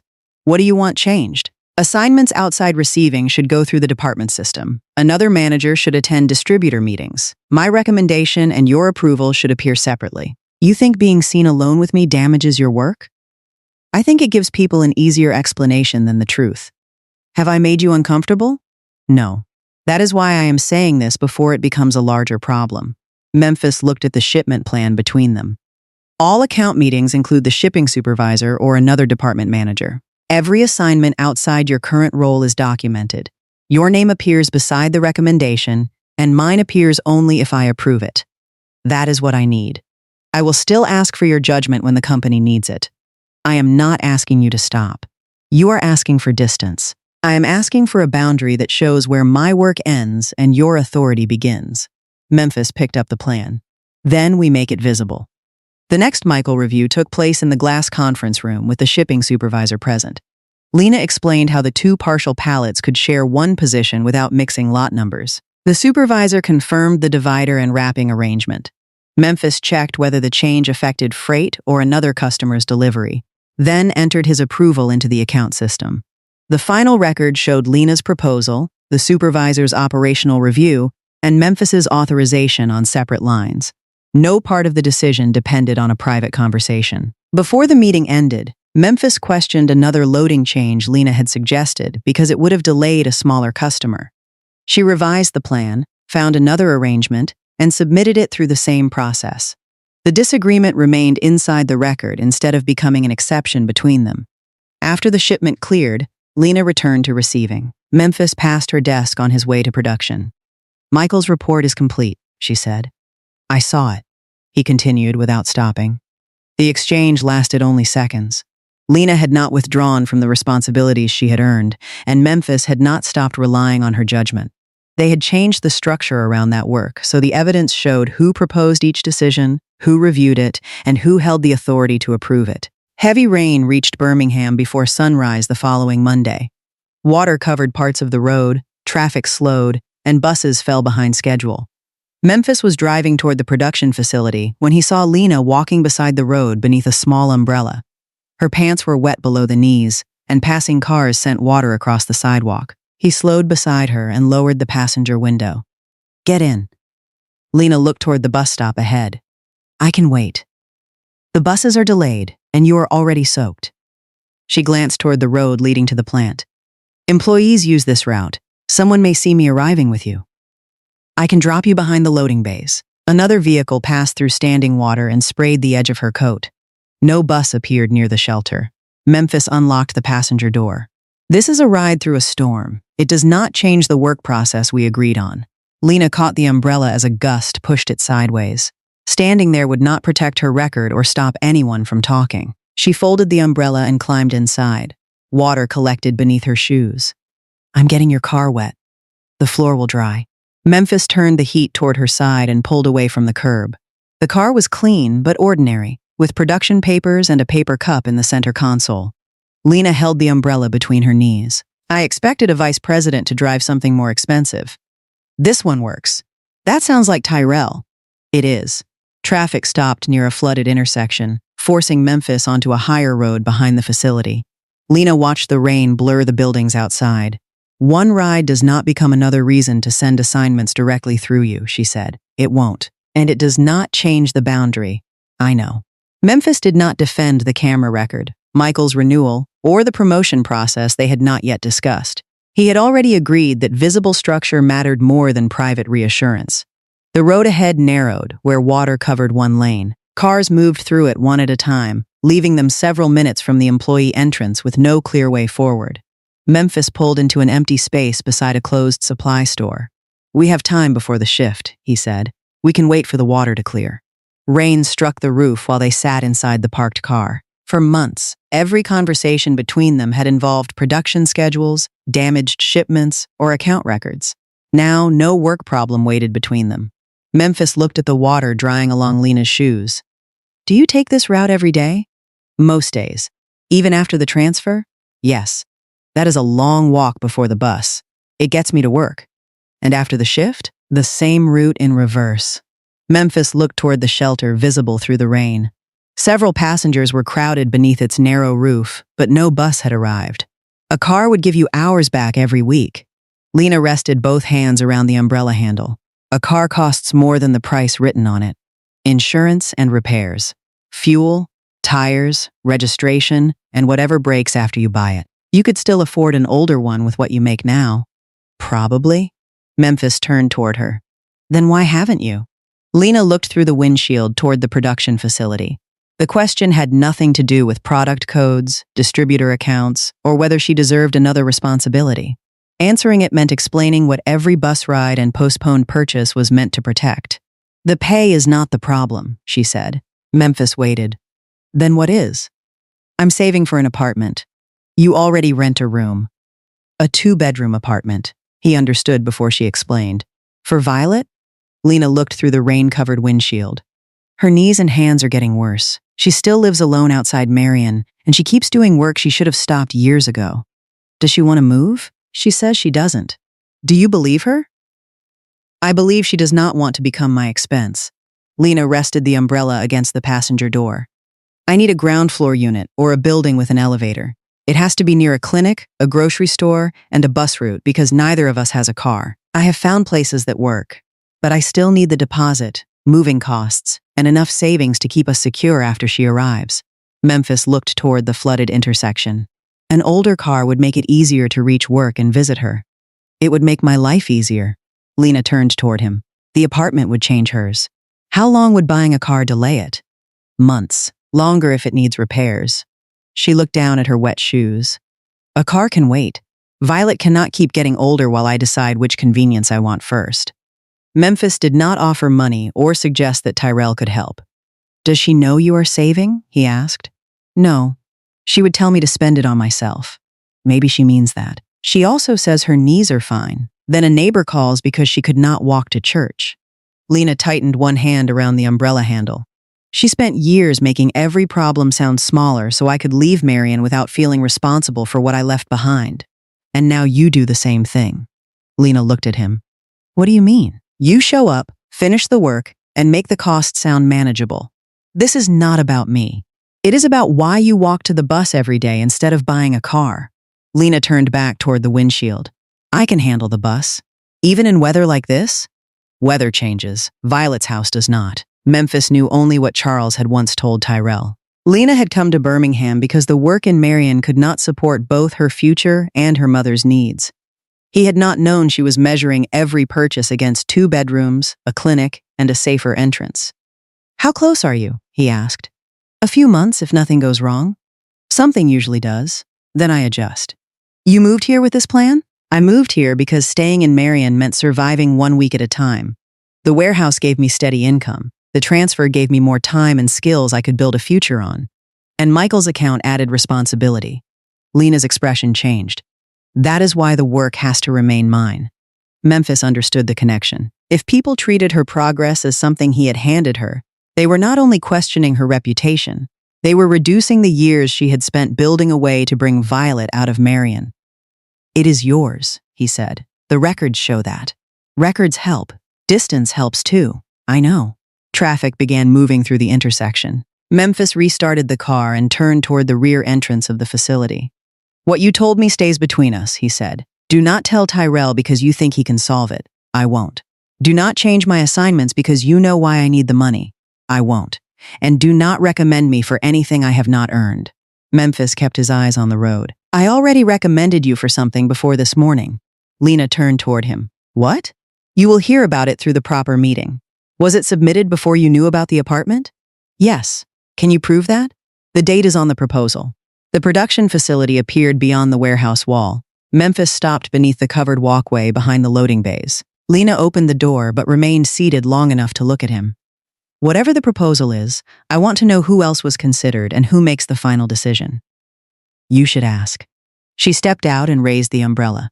Memphis had learned why Lena still chose the bus, but the knowledge would not become a shortcut into her career. The next opportunity had already begun before he knew what every postponed purchase was meant to achieve. 3 days after the ride through the rain, Lena received a meeting request from the production office. Tyrell, Memphis, and the inventory manager were waiting in the glass conference room with a training outline on the table. Is there a problem with Michael's account? Lena asked. No, Tyrell said. This is about an internal training program. Memphis moved the outline toward her. The program covered inventory control, lot tracking, production scheduling, and material coordination between receiving, manufacturing, and shipping. Employees who completed it would be eligible for an open coordinator position. Lena read the first page, then looked at Memphis. When was this prepared? My recommendation was submitted 2 weeks ago, he said.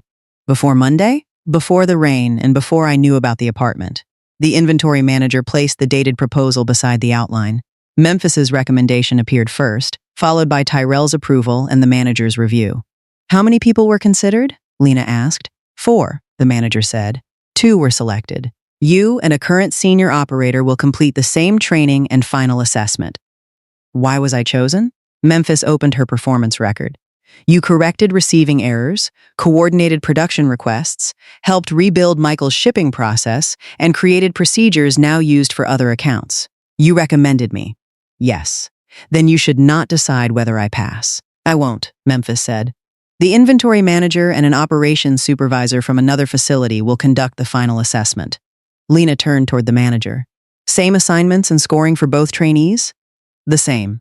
And if I do not pass? You remain in your current permanent position, Tyrell said. Training does not place your job at risk.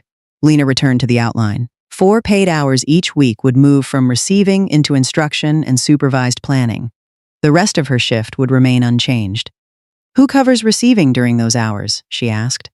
A certified employee already assigned to the schedule, the inventory manager said. The crew will not carry your work. Lena reached the signature page but left the pen on the table. I want the results documented. If I am behind the other trainee, tell me. Do not keep me in the program because you know why I need the money. Agreed, Tyrell said. And if one of us earns the position, the decision should be based on the assessment, not Marion, Violet, or anything discussed outside work. That is how the selection will be handled. Lena looked again at the dates. The recommendation existed before Memphis knew what she was saving for. Another employee would compete under the same standard. Memphis had opened the door to the program, but he would not control the final score. When does it begin? She asked. Monday morning, the inventory manager replied. Lena signed the agreement. He added his name beneath hers and handed her the training manual. Review the product code section before the first session. I will. The meeting ended without a promise that she would pass or a suggestion that she deserved protection from failure. Lena preferred it that way.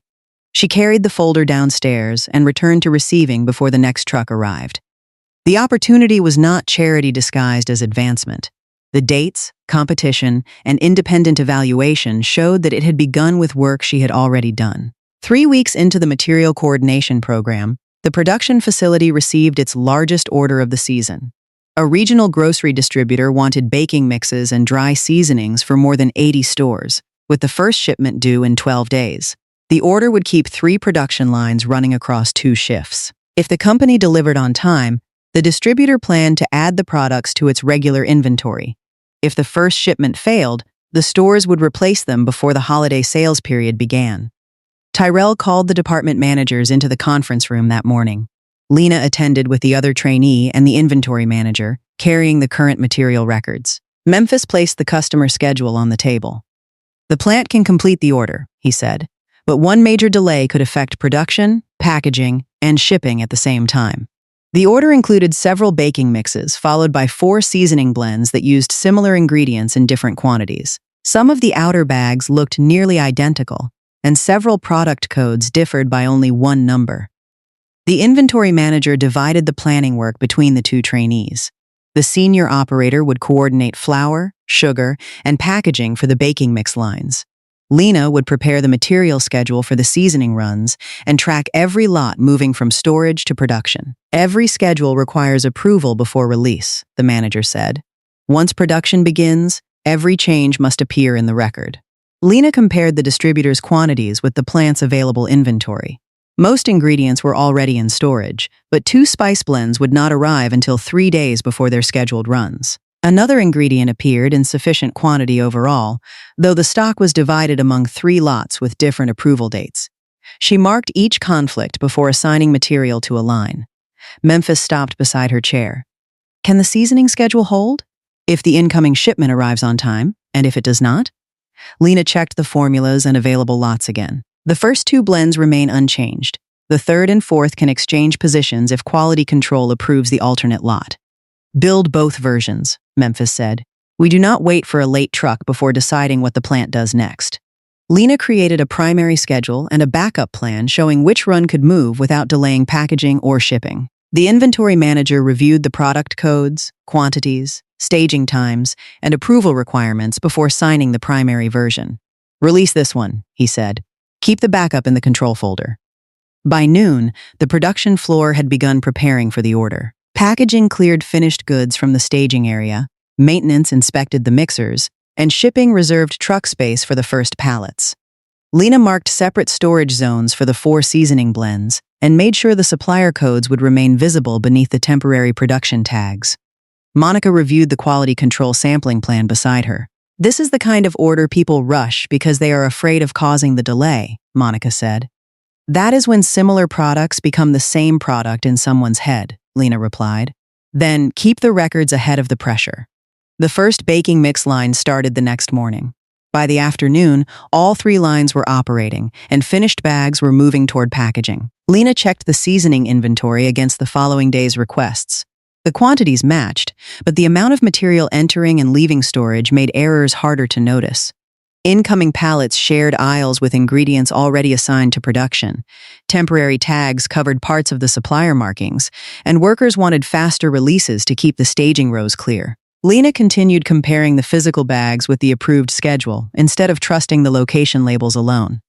At the end of the shift, the incoming spice shipment reached the receiving bay several hours earlier than expected. The delivery contained the final materials needed to keep the primary schedule. It also added dozens of nearly identical bags to a storage area already under pressure. Lena checked the supplier documents, separated the lots, and entered each quantity before the pallets were released. By the time the final load entered storage, the plant remained on schedule. The first large seasoning run would begin the next morning. Lena had built a plan that could survive a late delivery. The next test would be whether she could recognize when the material on the floor no longer matched the plan she had approved. The first large seasoning run was scheduled to begin at 9 the next morning. Before production opened, Lena compared the material control board with the pallets waiting in the secured staging row. Each load carried a production line tag, supplier lot, release time, and product code. The first 2 pallets matched the approved schedule. The third appeared correct from the aisle. Its temporary label showed the seasoning assigned to line 3, and the product name matched the request. Lena checked the smaller supplier code printed near the bottom seam. The line required S418. The bags on the pallet were marked S481. She read both numbers again before pulling the record from the plastic sleeve.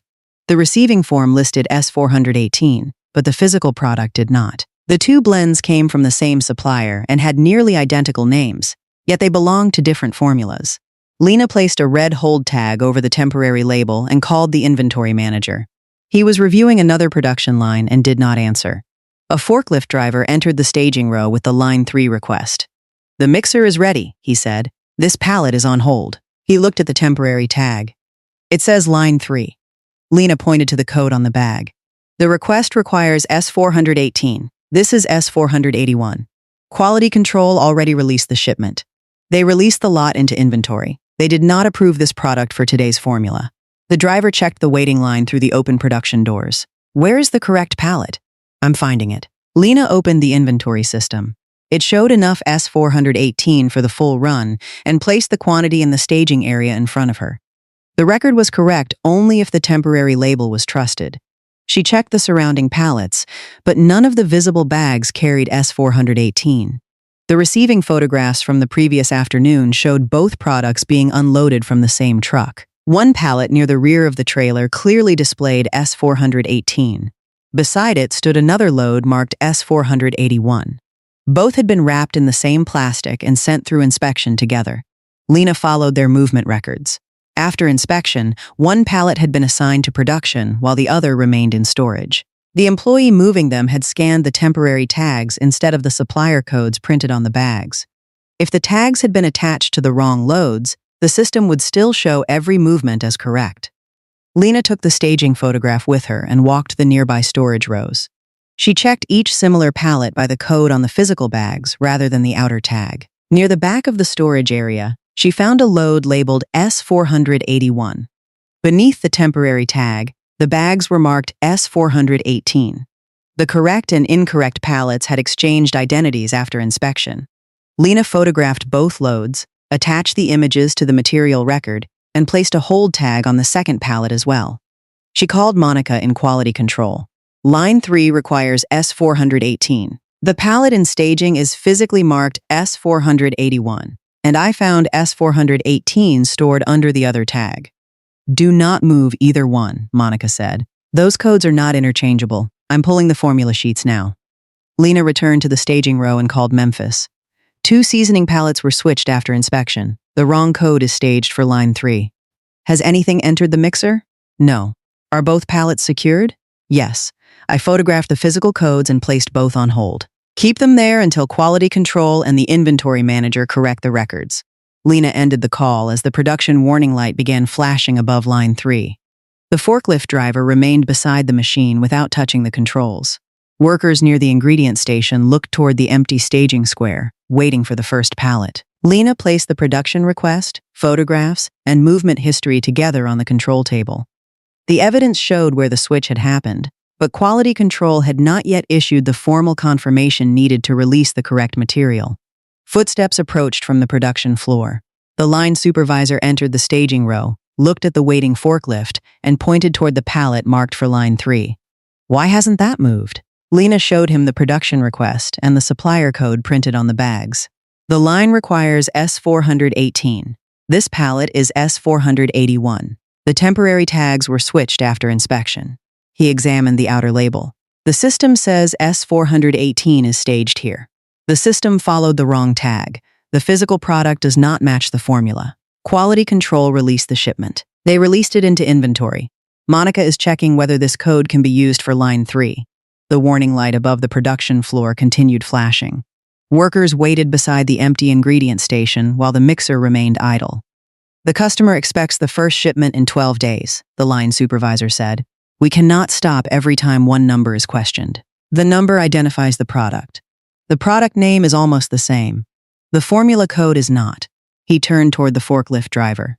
Move it to the line. We will hold the batch before packaging if quality control finds a problem. Lena stepped between the pallet and the open staging lane. Once the ingredient enters the mixer, it cannot be removed.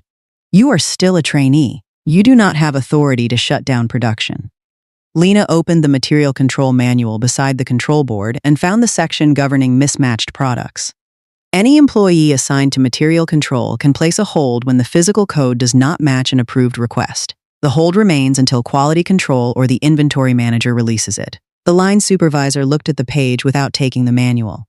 That rule is for uncertain material. This material is uncertain. I am giving you a direct instruction. Lena placed the release form in front of him. Then, sign that you approved S481 for a request requiring S418. He looked at the signature line but did not pick up the pen. The production manager arrived from line 3. What is delaying the run? The line supervisor pointed toward Lena. She stopped the pallet over 2 similar codes. Lena handed the manager the receiving photographs and movement record. The physical codes show the pallets were switched. S481 is staged under the S418 tag. The correct S418 pallet is in storage under the other tag. Then move the correct pallet, the manager said. Both loads remain on hold until quality control verifies the formula and the inventory manager corrects the release record. He checked the line clock. We know which bags say S418. The approval is attached to the wrong pallet. Moving it now creates another undocumented change. Every minute affects packaging and shipping. Moving the wrong product could affect the entire order. The production manager lowered his voice. No one is asking you to accept responsibility for the formula. We are asking you to keep the line moving. Moving the pallet would make me part of releasing it. He called Memphis from the staging row and explained that line 3 was waiting because Lena would not release either seasoning load. After listening, he handed her the phone. Have either pallet moved? Memphis asked. No. Keep both on hold. I'm coming down. Memphis reached the staging area with the inventory manager several minutes later. Lena showed them the physical codes, receiving photographs, and scan history. The inventory manager checked both pallets himself. The tags were switched, he said. The line supervisor pointed toward the S418 bags in storage. Then correct the tag and send that pallet to the line. The inventory manager opened the release record. Not yet. The quality approval is attached to the other load. The record has to be corrected before anything moves. How long will that take? The production manager asked. Until quality control confirms the specification and signs the corrected release. Memphis turned toward the waiting production crew. Move line 3's workers to the next approved preparation task. No one opens either pallet or changes the record without the inventory manager's signature. The line supervisor looked toward Lena. If the formulas are close enough to use, we lose an hour because you refuse to move. Then the report will show I stopped the line over a physical code mismatch, Lena said. If they are different, it will show why the hold was necessary. Tyrell arrived while the inventory manager began correcting the movement history. Memphis had informed him that the largest order of the season had stopped before its first seasoning run. What do we know? Tyrell asked. 2 temporary tags were switched, Memphis said. The product staged for line 3 carries the wrong physical code. Quality control is comparing the formulas. Has anything entered the mixer? No. Tyrell looked at the hold form. Who found it? Lena. Who maintained the hold? Lena. The line supervisor stepped forward. We may lose most of the morning over 1 digit. Tyrell handed the form back to Lena.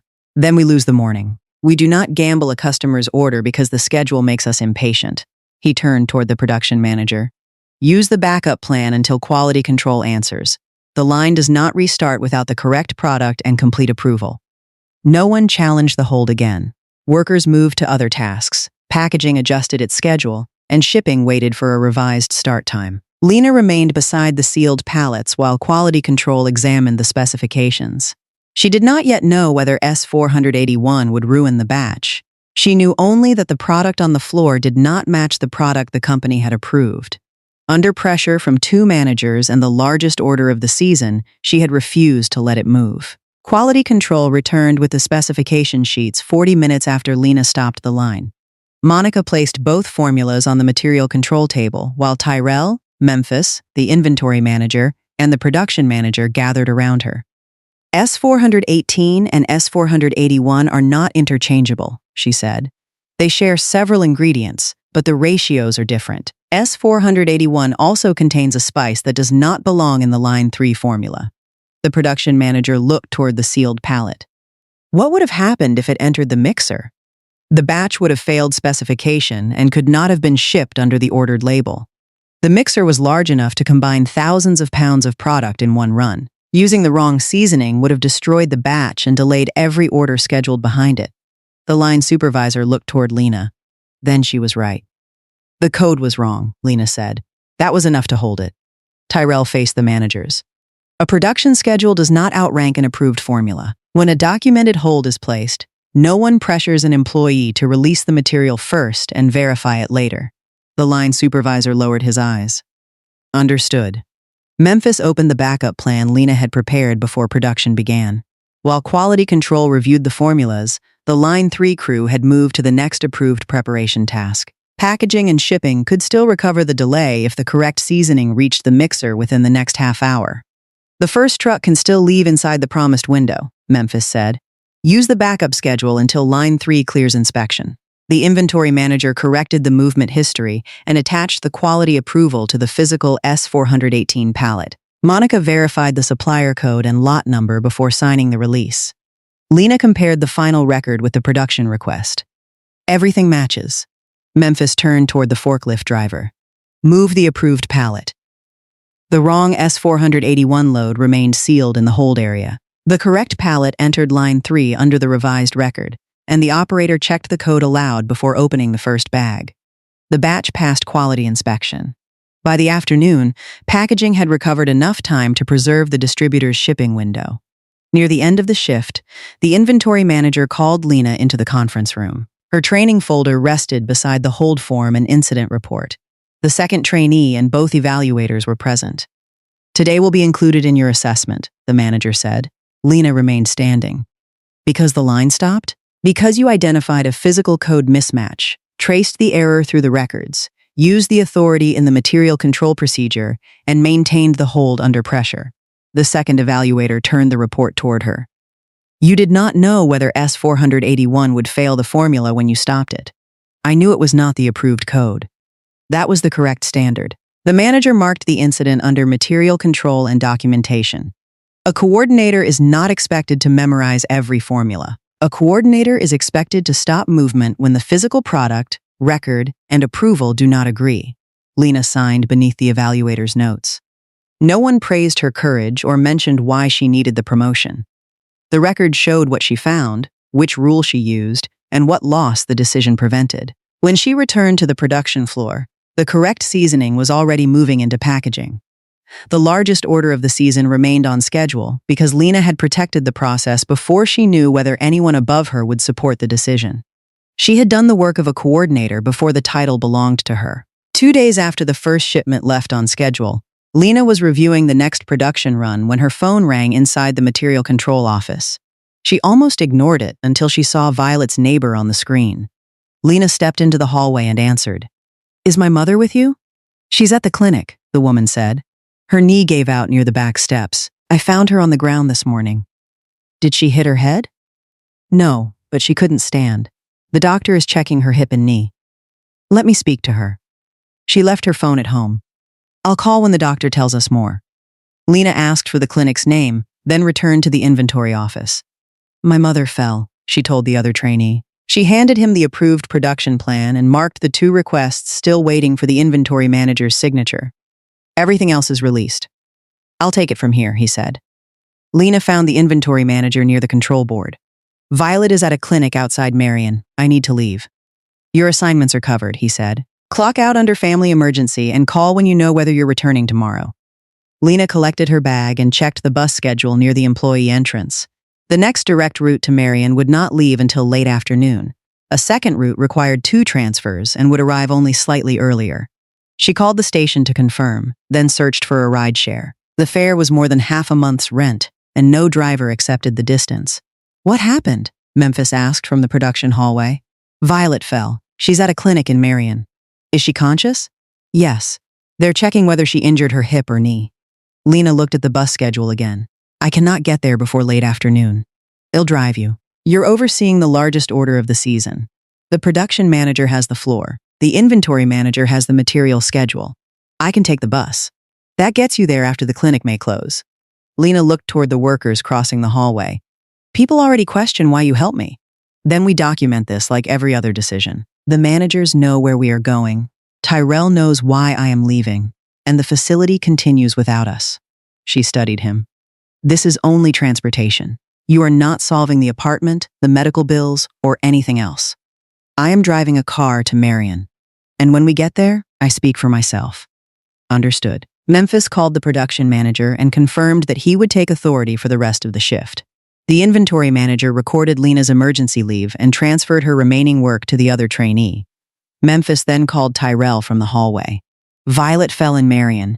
Lena has no transportation until this afternoon. I'm driving her." He listened, confirmed that the production and material schedules were covered, then ended the call. "What did he say?" Lena asked. "To let the managers do their jobs and call when we arrive." They left through the main employee entrance. Several workers saw them cross the parking lot, but neither tried to hide the reason. Memphis first drove Lena to the room she rented. She packed clothes, Violet's medication list, emergency cash, and the apartment notebook she had kept out of her mother's sight. 10 minutes later, they were on the highway toward Marion. Lena called the clinic twice during the drive. The receptionist would confirm only that Violet was still being examined. Buildings gave way to smaller towns, long stretches of road, and fields beyond the highway. Lena had traveled the same route by bus when she first left Marion with 1 bag and enough money for a month in Birmingham. She had expected to return after securing the apartment, when she could show Violet a finished plan instead of another promise. Now she was returning because the plan had not moved fast enough. Memphis did not ask her to explain the house, Violet's health, or how much money she had saved. He drove while Lena spoke with the neighbor and checked the clinic for updates. Near the Marion County line, the doctor finally called. "No fracture appears on the x-rays," he said, "but the knee is badly swollen, and the joint was already weak. She should not return home alone tonight." "Can she walk?" Lena asked. "Only with support. We will give her a cane and discharge instructions, but someone needs to stay with her." Lena thanked him and ended the call. "Nothing is broken," she told Memphis, "but she cannot be alone. Then we get her home and decide what comes next." The first sign for Marion appeared beside the road. For months, Lena had believed she could control the timing through savings, overtime, and a careful apartment search. Violet's fall had removed that control. By the time Memphis turned toward the clinic, Lena was no longer preparing to ask when her mother might move to Birmingham. She was about to see whether returning Violet to the old house was still safe at all. The clinic sat beside a small pharmacy near the center of Marion. Memphis parked close to the entrance while Lena hurried inside. Violet was seated in a wheelchair with one leg extended and an ice pack around her swollen knee. Dirt marked one sleeve of her dress, and her neighbor sat beside her holding the medication bag. Violet looked past Lena toward the waiting room. "How did you get here so fast?" "Memphis drove me." Lena crouched in front of her. "The doctor said nothing is broken." "Then you came all this way for a swollen knee. You fell and could not stand." "I can stand now." Violet pushed against the wheelchair arms, but pain stopped her before she placed full weight on the injured leg. Lena waited until she sat back. "That is not standing." Violet glanced toward Memphis, who had remained near the entrance. "You brought your boss into this?" He offered transportation. Memphis stepped forward. "I'm Memphis. I work with Lena. She says you oversee the facility. Today I drove the car." A nurse brought the discharge papers and explained that Violet should avoid stairs, uneven ground, and carrying weight. She would need the cane, follow-up care, and someone nearby until the swelling improved. Lena signed after Violet's stiff fingers struggled with the clipboard. When they helped her into the car, she could take only short steps with Lena supporting one arm. Violet gave Memphis directions toward the house. The streets grew quieter as they left the clinic. A grocery store, Lena remembered, had closed, and one of the homes along the road stood empty behind boarded windows. The distance between Violet's house and basic services felt different from inside the car. What had once been a long walk was now a trip Violet could not make without asking someone to drive her. Memphis turned onto a dirt lane beside an old church. A small, weathered house stood beyond the bend. Rust marked part of the roof, the back steps leaned away from the porch, and garden tools remained scattered near the place where Violet had fallen. Memphis parked close to the front entrance. "There are 3 steps," he said. "The kitchen door has one," Lena replied, "but the ground behind the house is uneven." Violet reached for the handle. "I know how to enter my own home." She tried to rise, and her knee gave way before she cleared the seat. Lena caught her beneath one arm. Memphis moved to the other side, but waited. "May I help?" Violet looked toward the muddy path. "Only to the door." They guided her around the house. Her shoes sank into the wet ground near the kitchen step, forcing Memphis to take more of her weight while Lena opened the door. Inside, a pan beneath the sink was almost full of water. Another container sat beneath a dark mark in the ceiling. A bowl from the previous night remained beside the stove, and the refrigerator held eggs, medicine, and a small amount of cooked food. Violet lowered herself into a kitchen chair. "The house looks worse because of the rain." Lena checked the pan under the sink. "How long has the pipe been leaking?" "A few days. You told me it was repaired." "It stopped for a while." Lena opened the refrigerator. "When did you last go shopping?" "I have food." "When?" Violet's neighbor placed the cane against the table. "She has been asking me to drive her for more than a week." Violet looked at her. "You did not need to tell Lena everything." "Someone did," the woman replied. She handed Lena the clinic instructions and left after promising to check on the house the next morning. Memphis remained near the doorway while Lena examined the narrow path into the front room. 2 small steps divided it from the kitchen. "Where does she sleep?" he asked. "Through there." Violet looked at him. "You do not need to inspect the house. I'm trying to find the safest way to get you to the bed. I am already home." Lena placed the cane in Violet's hand. "Use it. I have furniture to hold." "Furniture does not move with you." Violet pushed herself up. With the cane on one side and Lena on the other, she crossed the kitchen. She stopped before the first interior step, shifted her weight, and nearly lost her balance. Memphis offered his arm without taking hold of her. Violet accepted it. The front room held a narrow bed, a small dresser, and a portable heater beneath the window. One corner of the floor dipped toward the wall. By the time Violet reached the bed, she was breathing harder than the short distance should have required. She sat and pulled the blanket over her injured leg. "There. I'm settled." Lena placed the medication beside her. "You cannot stay here alone tonight. You are here. I mean, after I return to Birmingham. You stay until the swelling goes down. And after that, I walk again." Lena looked through the doorway toward the leaking kitchen. "The doctor said the joint was already weak. This is not only about today. Doctors tell everyone my age to slow down. You fell while carrying tools across wet ground. The fence needed work. Then the fence waits." Violet's mouth tightened. "You have been in Birmingham too long. You think every problem belongs on a schedule." A schedule would have told me the pipe was leaking, the refrigerator was nearly empty, and you had stopped going to the store. I managed. A neighbor found you on the ground. She found me. Hours later. Violet looked toward the window. The tools were still visible beside the back steps. Memphis stepped into the hallway. I'll bring the bags from the car and give you both some room. Lena followed him to the kitchen. You do not have to stay in, Marion. I'm not leaving you without transportation tonight. There is an inn near the highway, Violet called from the bedroom. This house does not have space for another person. I was not expecting you to make space, Memphis replied. I'll bring food and anything else on the clinic list, then take a room there. He carried the medication list outside without offering money, ordering repairs, or telling Violet what she should do. Lena watched him cross the yard. The ride had allowed him to see what she had tried to solve from Birmingham, a mother living far from help, a house that required more work than Violet's body could continue giving, and small emergencies hidden until they became dangerous. Lena returned to the front room and sat beside the bed. I did not want this to happen before the apartment was ready. Violet looked at her. What apartment? Lena realized what she had said. The one I have been saving for. You already rent a room. This place has 2 bedrooms. Violet's eyes narrowed. Why do you need 2 bedrooms?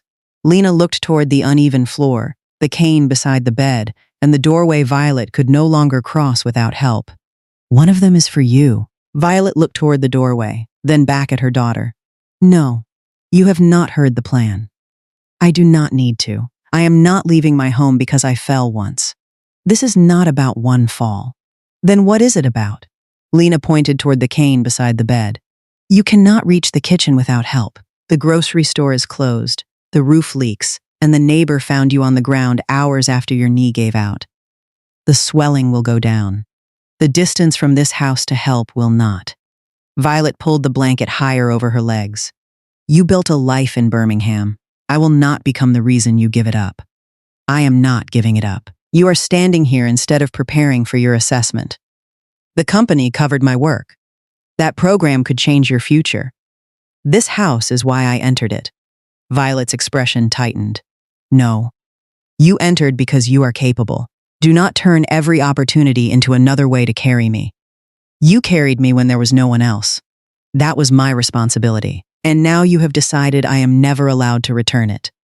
Children do not owe their parents their future. Lena stood from the chair. I am trying to put you inside mine.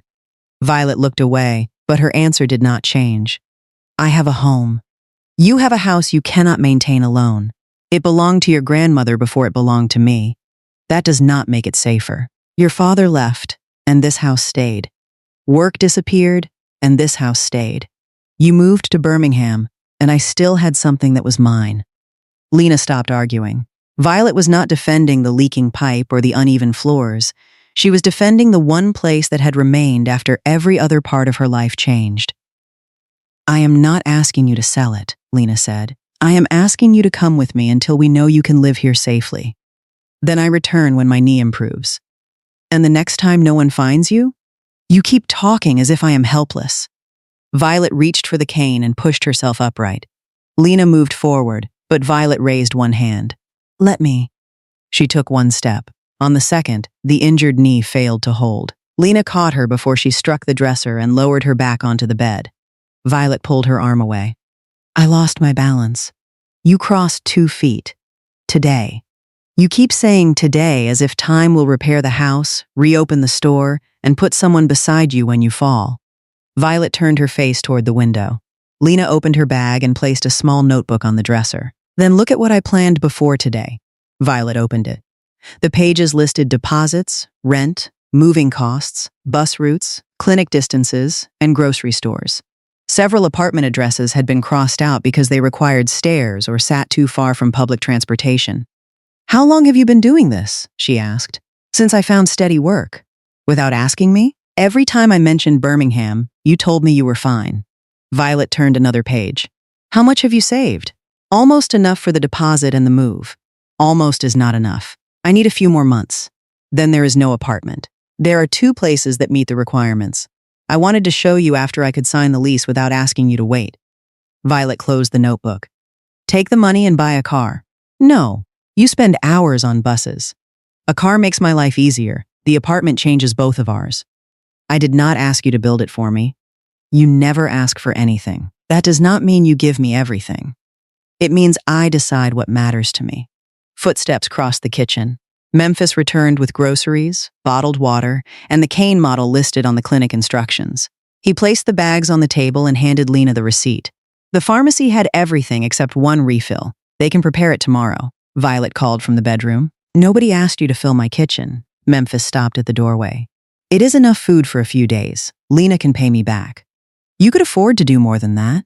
Probably. Then why do you not offer? Lena looked toward him, but Memphis answered Violet. Because this is Lena's plan, not mine. Violet held up the apartment notebook. Do you think this is reasonable? I think she has spent months making sure the move would not destroy the life she built. You saw these numbers before today? No. Then how do you know? Because she refused to buy a car even though the bus costs her hours every week. She told me why only after I found her walking through a storm. Violet turned toward Lena. You told him about this? Only after he asked why I still took the bus. And what did he do? Nothing. Memphis remained outside the room. She told me not to offer money, change her assignments, or tell Tyrell. I followed that. Violet studied him. You agree with her, but you will not help pay. She did not ask me to. You could solve the problem faster. That would make it my decision. His answer gave Violet nothing to dismiss as charity, pressure, or a powerful man taking control of Lena's life. The notebook existed before Memphis understood what it meant. The apartment had been researched through bus schedules, clinic locations, and rent Lena could carry herself. Your daughter is not trying to move you because she feels guilty, Memphis said. She built a life with room for you before she knew whether you would accept it. Violet looked down at the crossed-out addresses. And what happens when she wants a family of her own? That is for Lena to decide when the time comes. She will need privacy, Lena answered before Memphis could. That is why I searched for 2 bedrooms instead of bringing you into the room I rent now. Violet's fingers rested on the page showing the apartment nearest the clinic. You thought of everything. No, Lena said. I thought I had more time. The room grew quiet. Rainwater continued striking the pan beneath the kitchen pipe. Lena placed the clinic instructions beside the notebook. You do not have to decide tonight, but you cannot stay here alone this week. Either you come to Birmingham while you recover, or I stay here until the doctor clears you. You cannot miss that much work. Then come with me. Violet looked through the doorway toward the kitchen and the house beyond it. I need to think. Think while you take the medicine. Lena handed her the water. This time, Violet accepted it. Memphis took his bag to the inn after confirming he would return for the follow-up appointment in the morning. Lena slept in the chair beside Violet's bed. Twice during the night, Violet tried to reach the kitchen with the cane. Both times, Lena had to support her across the steps. By morning, Violet had not agreed to leave Marion, but the apartment notebook remained open beside her medicine. For the first time, she was studying Birmingham not as the place that had taken Lena away, but as a life her daughter had been building with space for her inside it. Memphis returned from the inn the next morning and drove Lena and Violet to the follow-up appointment. Violet used the cane, but still needed Lena beside her when the pavement changed beneath her feet. The doctor examined the swelling and tested the movement in her knee. Nothing is broken, he said, but the joint was already weak before the fall. Rest will help this injury. It will not remove the risk of another one. Violet held the cane across her lap. How long before I can manage my house again? That depends on the house and the help available. I cook, shop, and take care of the yard. You should not carry tools, climb uneven steps, or walk outside alone until the knee improves. After that, you will still need regular support. Lena looked at him. Can she live alone? Not safely right now. Violet's mouth tightened. My daughter wants me to move to Birmingham. Then I would consider it. You have not seen my home. I have seen the condition of your joints and the report from the fall. He handed Lena the updated instructions. Accepting help does not remove your independence. It may be what allows you to keep it. Violet said nothing as Memphis drove them from the clinic. She watched Marion pass outside the window, the church, the shuttered grocery store, and the roads she had traveled for most of her life. When Memphis approached the turn toward her house, she pointed ahead. Take the longer road. Lena looked at her. Where are we going? Past the old field. Memphis followed her directions and stopped beside a stretch of land covered in tall weeds. A leaning shed stood near the far edge. Your grandmother worked this field, Violet said. After your father left, you and I worked it together. Some years it fed us. Some years it barely paid for the seed. Lena looked toward the shed. I remember. You were too young to carry what I gave you. There was no one else. That was what I told myself. Violet rested both hands on the cane. I kept the house because everything else changed. Your father left. Work disappeared. People moved away. The house stayed. Leaving it does not erase that. It means admitting I cannot keep it the way I used to. You do not have to sell it. Violet looked toward the field. Then what am I in Birmingham? My mother. That does not fill every day. You can decide what does. Violet turned toward her. You make it sound simple. It will not be simple. It can still be safer. Violet watched the field for another minute before telling Memphis to drive them home. At the kitchen table, she opened Lena's apartment notebook to the 2 remaining addresses. Which one is closest to your work? The first floor unit near the bus line, Lena said. The clinic and grocery store are both within a few blocks. How many steps? None at the main entrance. Can the bathroom fit a chair if I need one? Yes. And my dresser? The second bedroom has room. Violet looked at the rent. You cannot carry this easily without the promotion. The budget will be tight, but I can manage it now. If I pass the assessment, it becomes easier. Then I come to Birmingham while I recover. We inspect the apartment after your assessment. Lena searched her face. And if it works? I stay. You mean that? I am not selling this house today. I am not asking you to.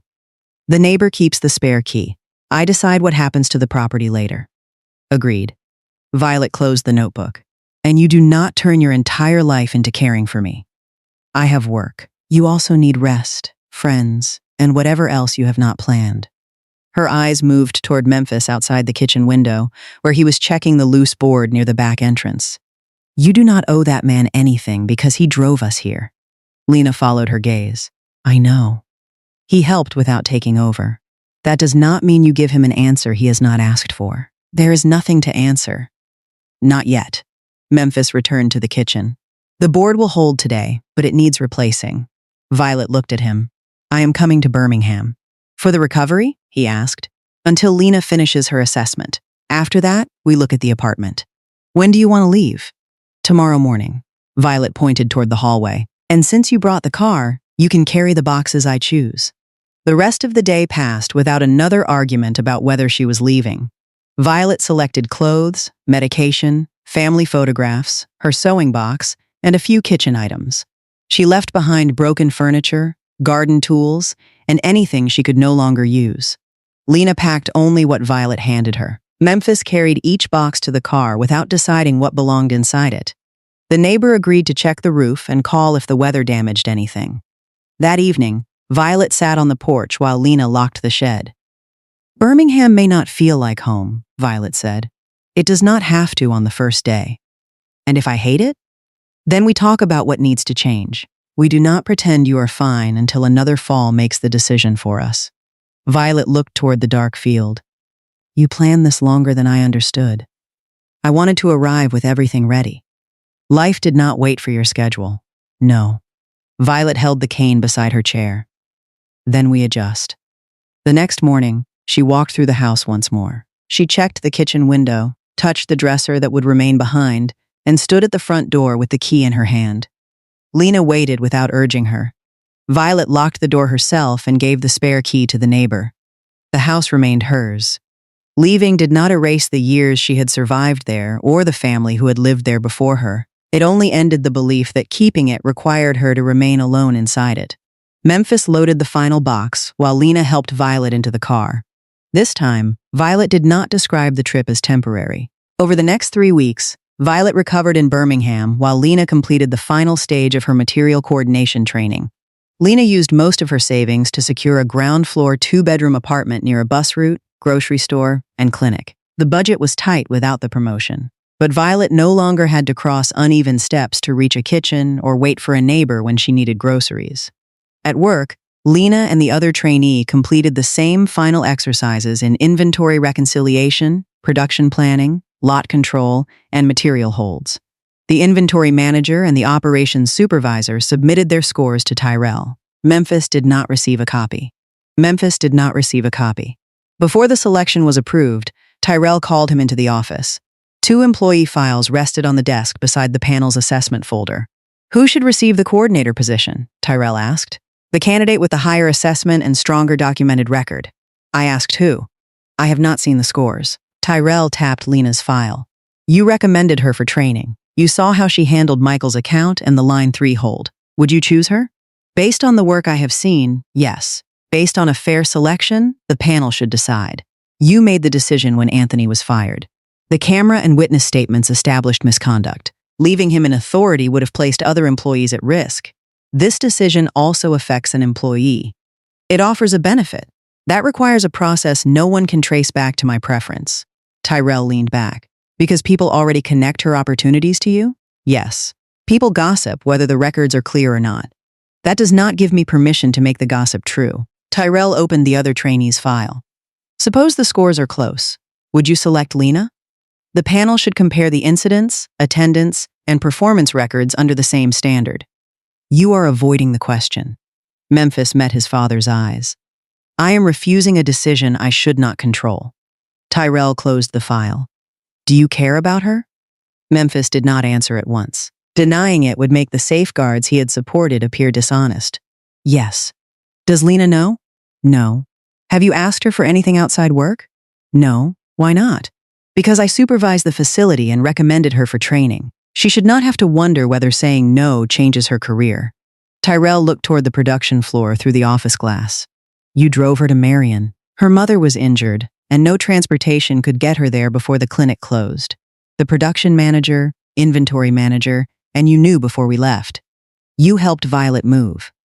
I drove and carried the boxes Violet selected. I did not pay for the apartment or make the decision for them. You could have solved the financial problem. Lena told me not to. And if she receives the promotion? She should report to the inventory manager. I should not conduct her individual reviews, set her compensation, or control future advancement decisions involving her. You are willing to give up authority over an employee you believe is valuable? I am willing to separate her value from my feelings. Tyrell placed one hand on the assessment folder. The company could avoid criticism by choosing the other trainee. That would punish Lena for feelings she did not request. It would protect you from accusations of favoritism. At her expense. Memphis pointed toward the two files. If she scored lower, choose the other candidate. If she scored higher, choosing someone else to protect my reputation would be another abuse of authority. Tyrell studied him. That was the question. Memphis understood the test. Favoring Lena would compromise the process, but rejecting her merely to silence rumors would also place his interests above her work. Tyrell pulled a recusal form from the folder. It stated that Memphis had submitted the original training recommendation but would not participate in the final selection, salary decision, or Lena's first performance review if she received the position. Sign it, Tyrell said. Memphis read the terms and added his name. Who makes the final decision? The two evaluators and me. The assessment scores and documented performance determine the result. When will the candidates know?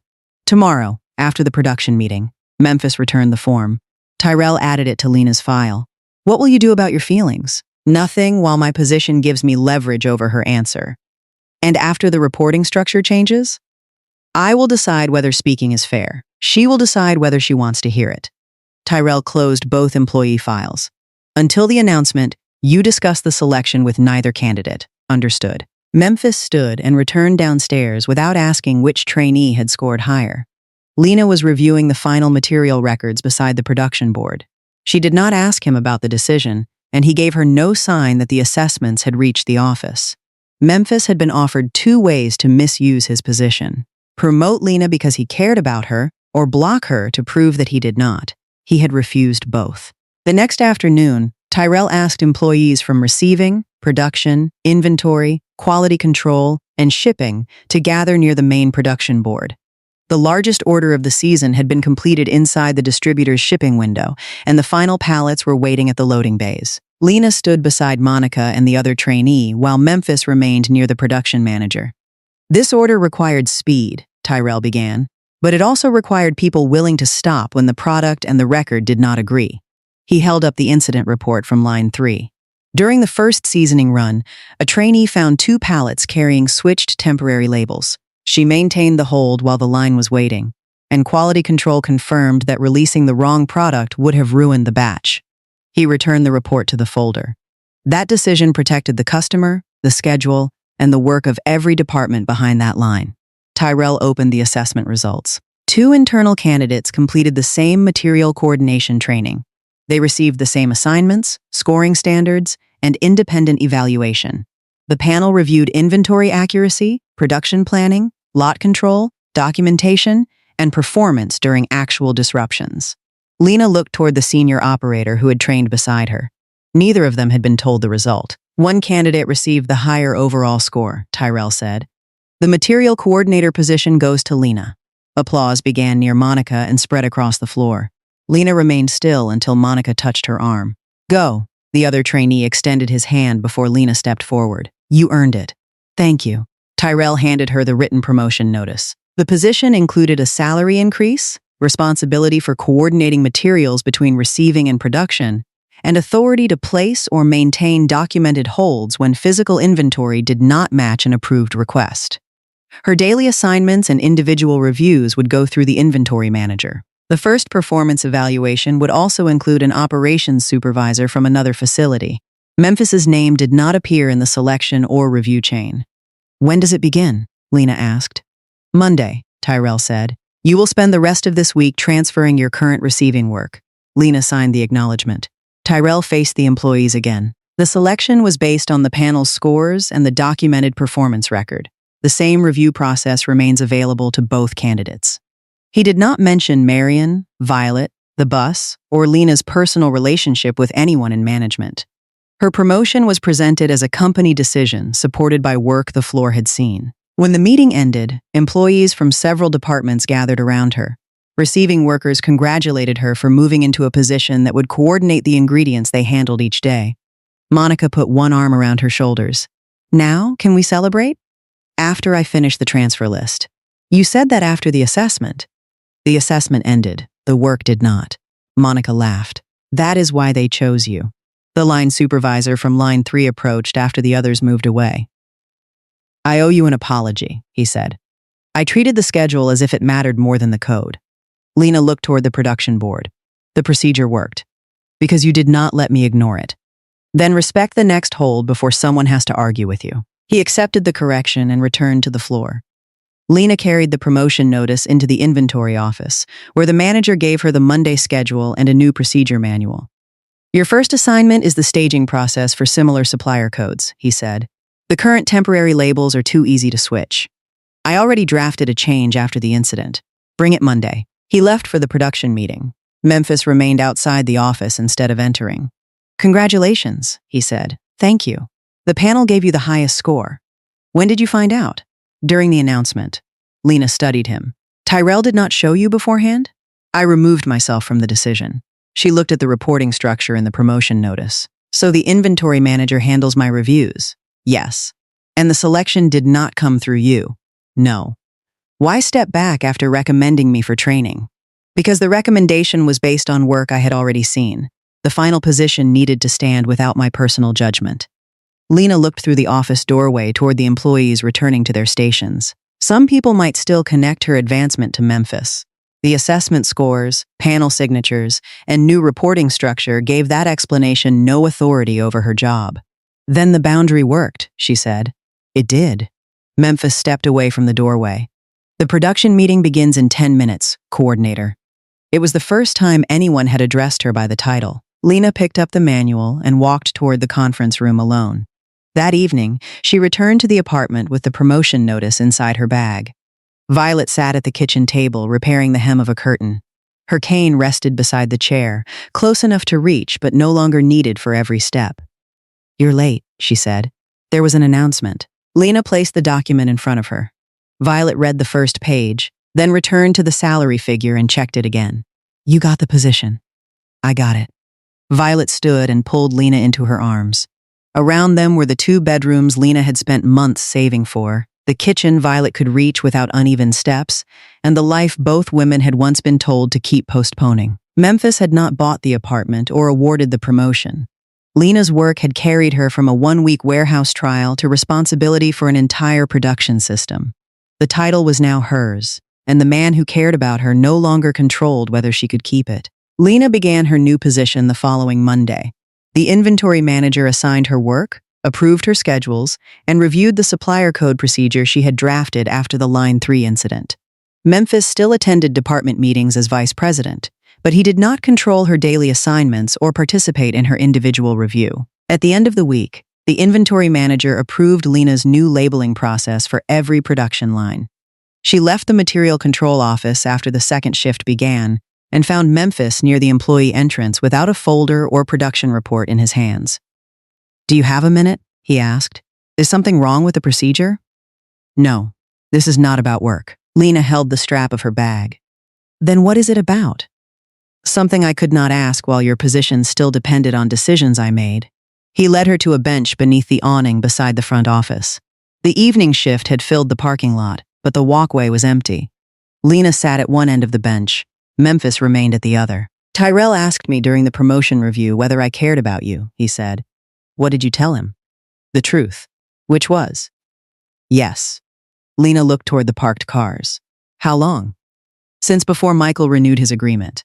I respected you earlier than that. At some point, it stopped being only respect. You still recommended me for training. I submitted the recommendation before the rain ride and before I knew about the apartment. The dates show that.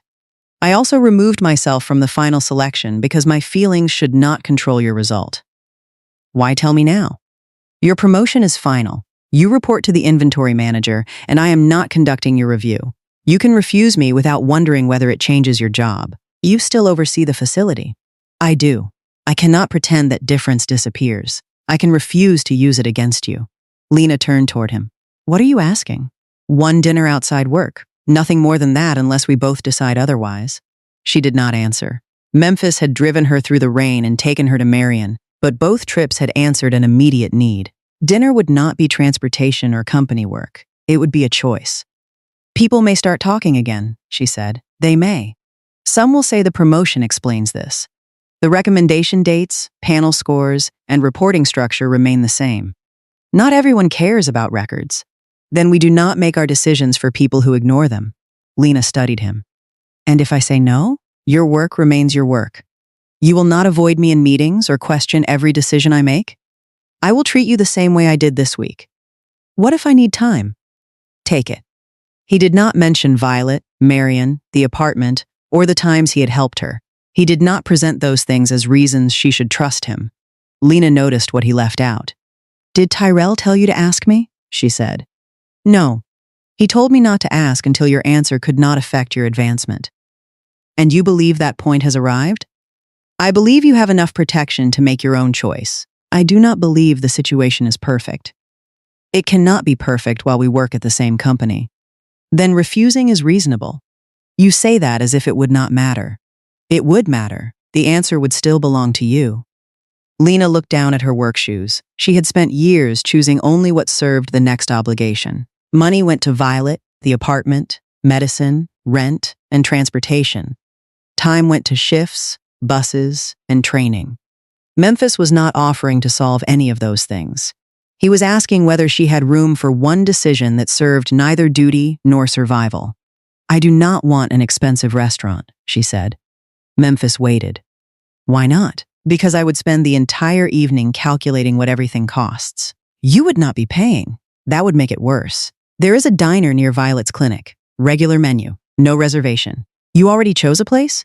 I considered one place that would not make you uncomfortable. That is still more planning than I expected. Is it a yes?" Lena looked at him. "It is one dinner. One dinner. Outside work. Yes. If it feels wrong, we stop." Agreed. "No gifts."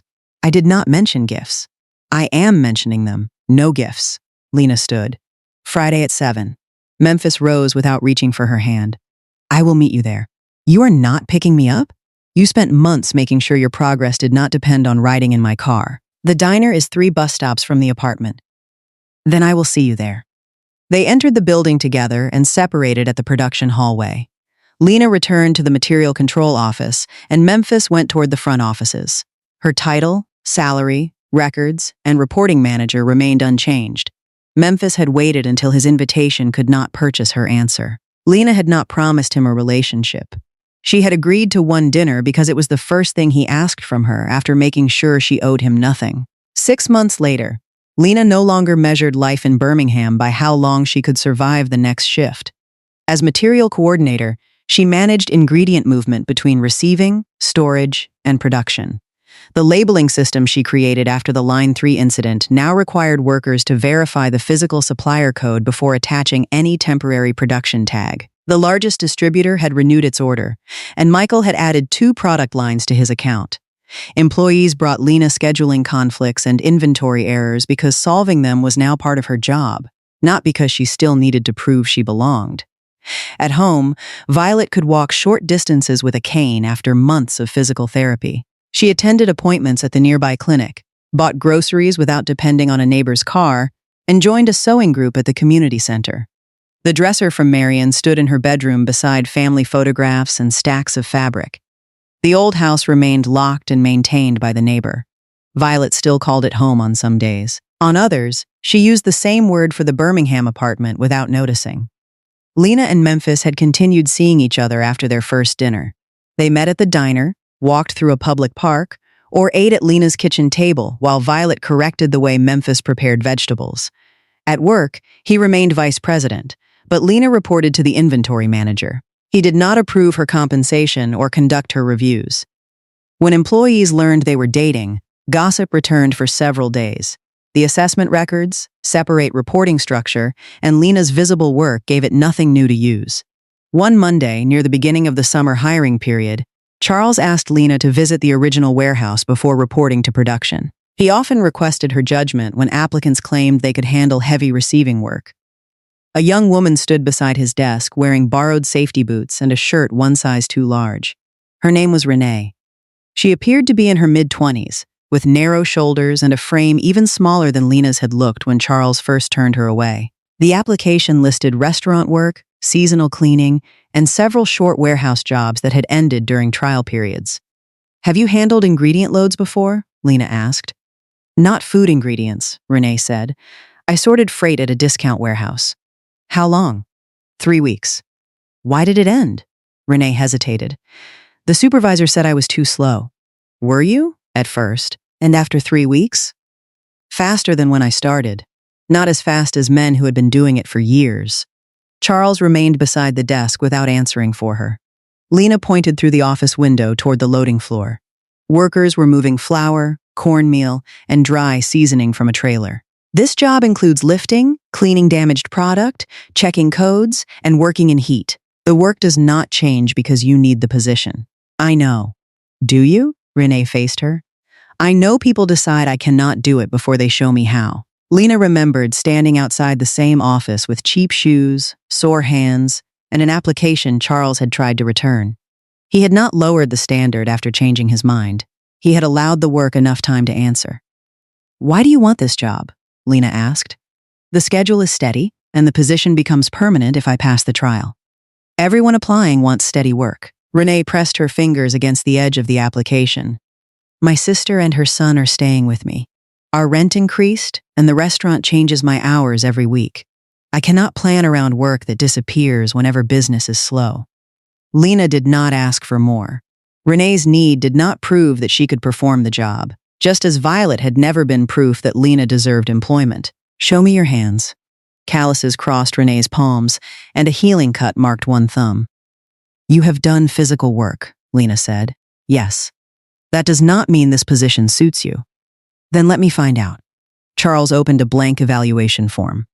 "The standard trial is 1 week." Renee looked at him. "Most places gave me 1 shift." Lena turned the form toward her. "You receive the full week. Same attendance rules, safety training, and daily targets as every other applicant. Nobody carries your assignment because you are smaller." "I understand. If you do not know how to move something, ask before touching it. Injuring yourself to prove that you are strong does not help the crew." "Yes. If you fall behind, we record it and tell you where. If you improve, the record shows that too." At the end of the week, Charles decides whether the job becomes permanent. Renee looked between them. "You're really giving me the whole week?" "I'm giving you the trial period the position allows," Lena said. "What you do with it is yours." Charles handed Renee a temporary badge and directed her toward the safety room. After she left, he looked at Lena. You recognized something. She still has to meet the standard. That was not my question. Through the window, Renee tightened the laces of the borrowed boots before joining the orientation group. Someone once looked past how small I was long enough to see whether I could work, Lena said. Charles smiled. You nearly collapsed after your first full shift. And I came back. That part was yours. Lena signed the evaluation sheet as the coordinator responsible for reviewing Renee's material accuracy. Memphis passed the office on his way to a management meeting and met her eyes through the glass before continuing down the hallway. He did not enter, approve the trial, or ask why Lena had supported the applicant. Her authority in that office did not come from him. On the loading floor, an experienced employee showed Renee how to clean a damaged pallet without mixing lot numbers. She listened before beginning.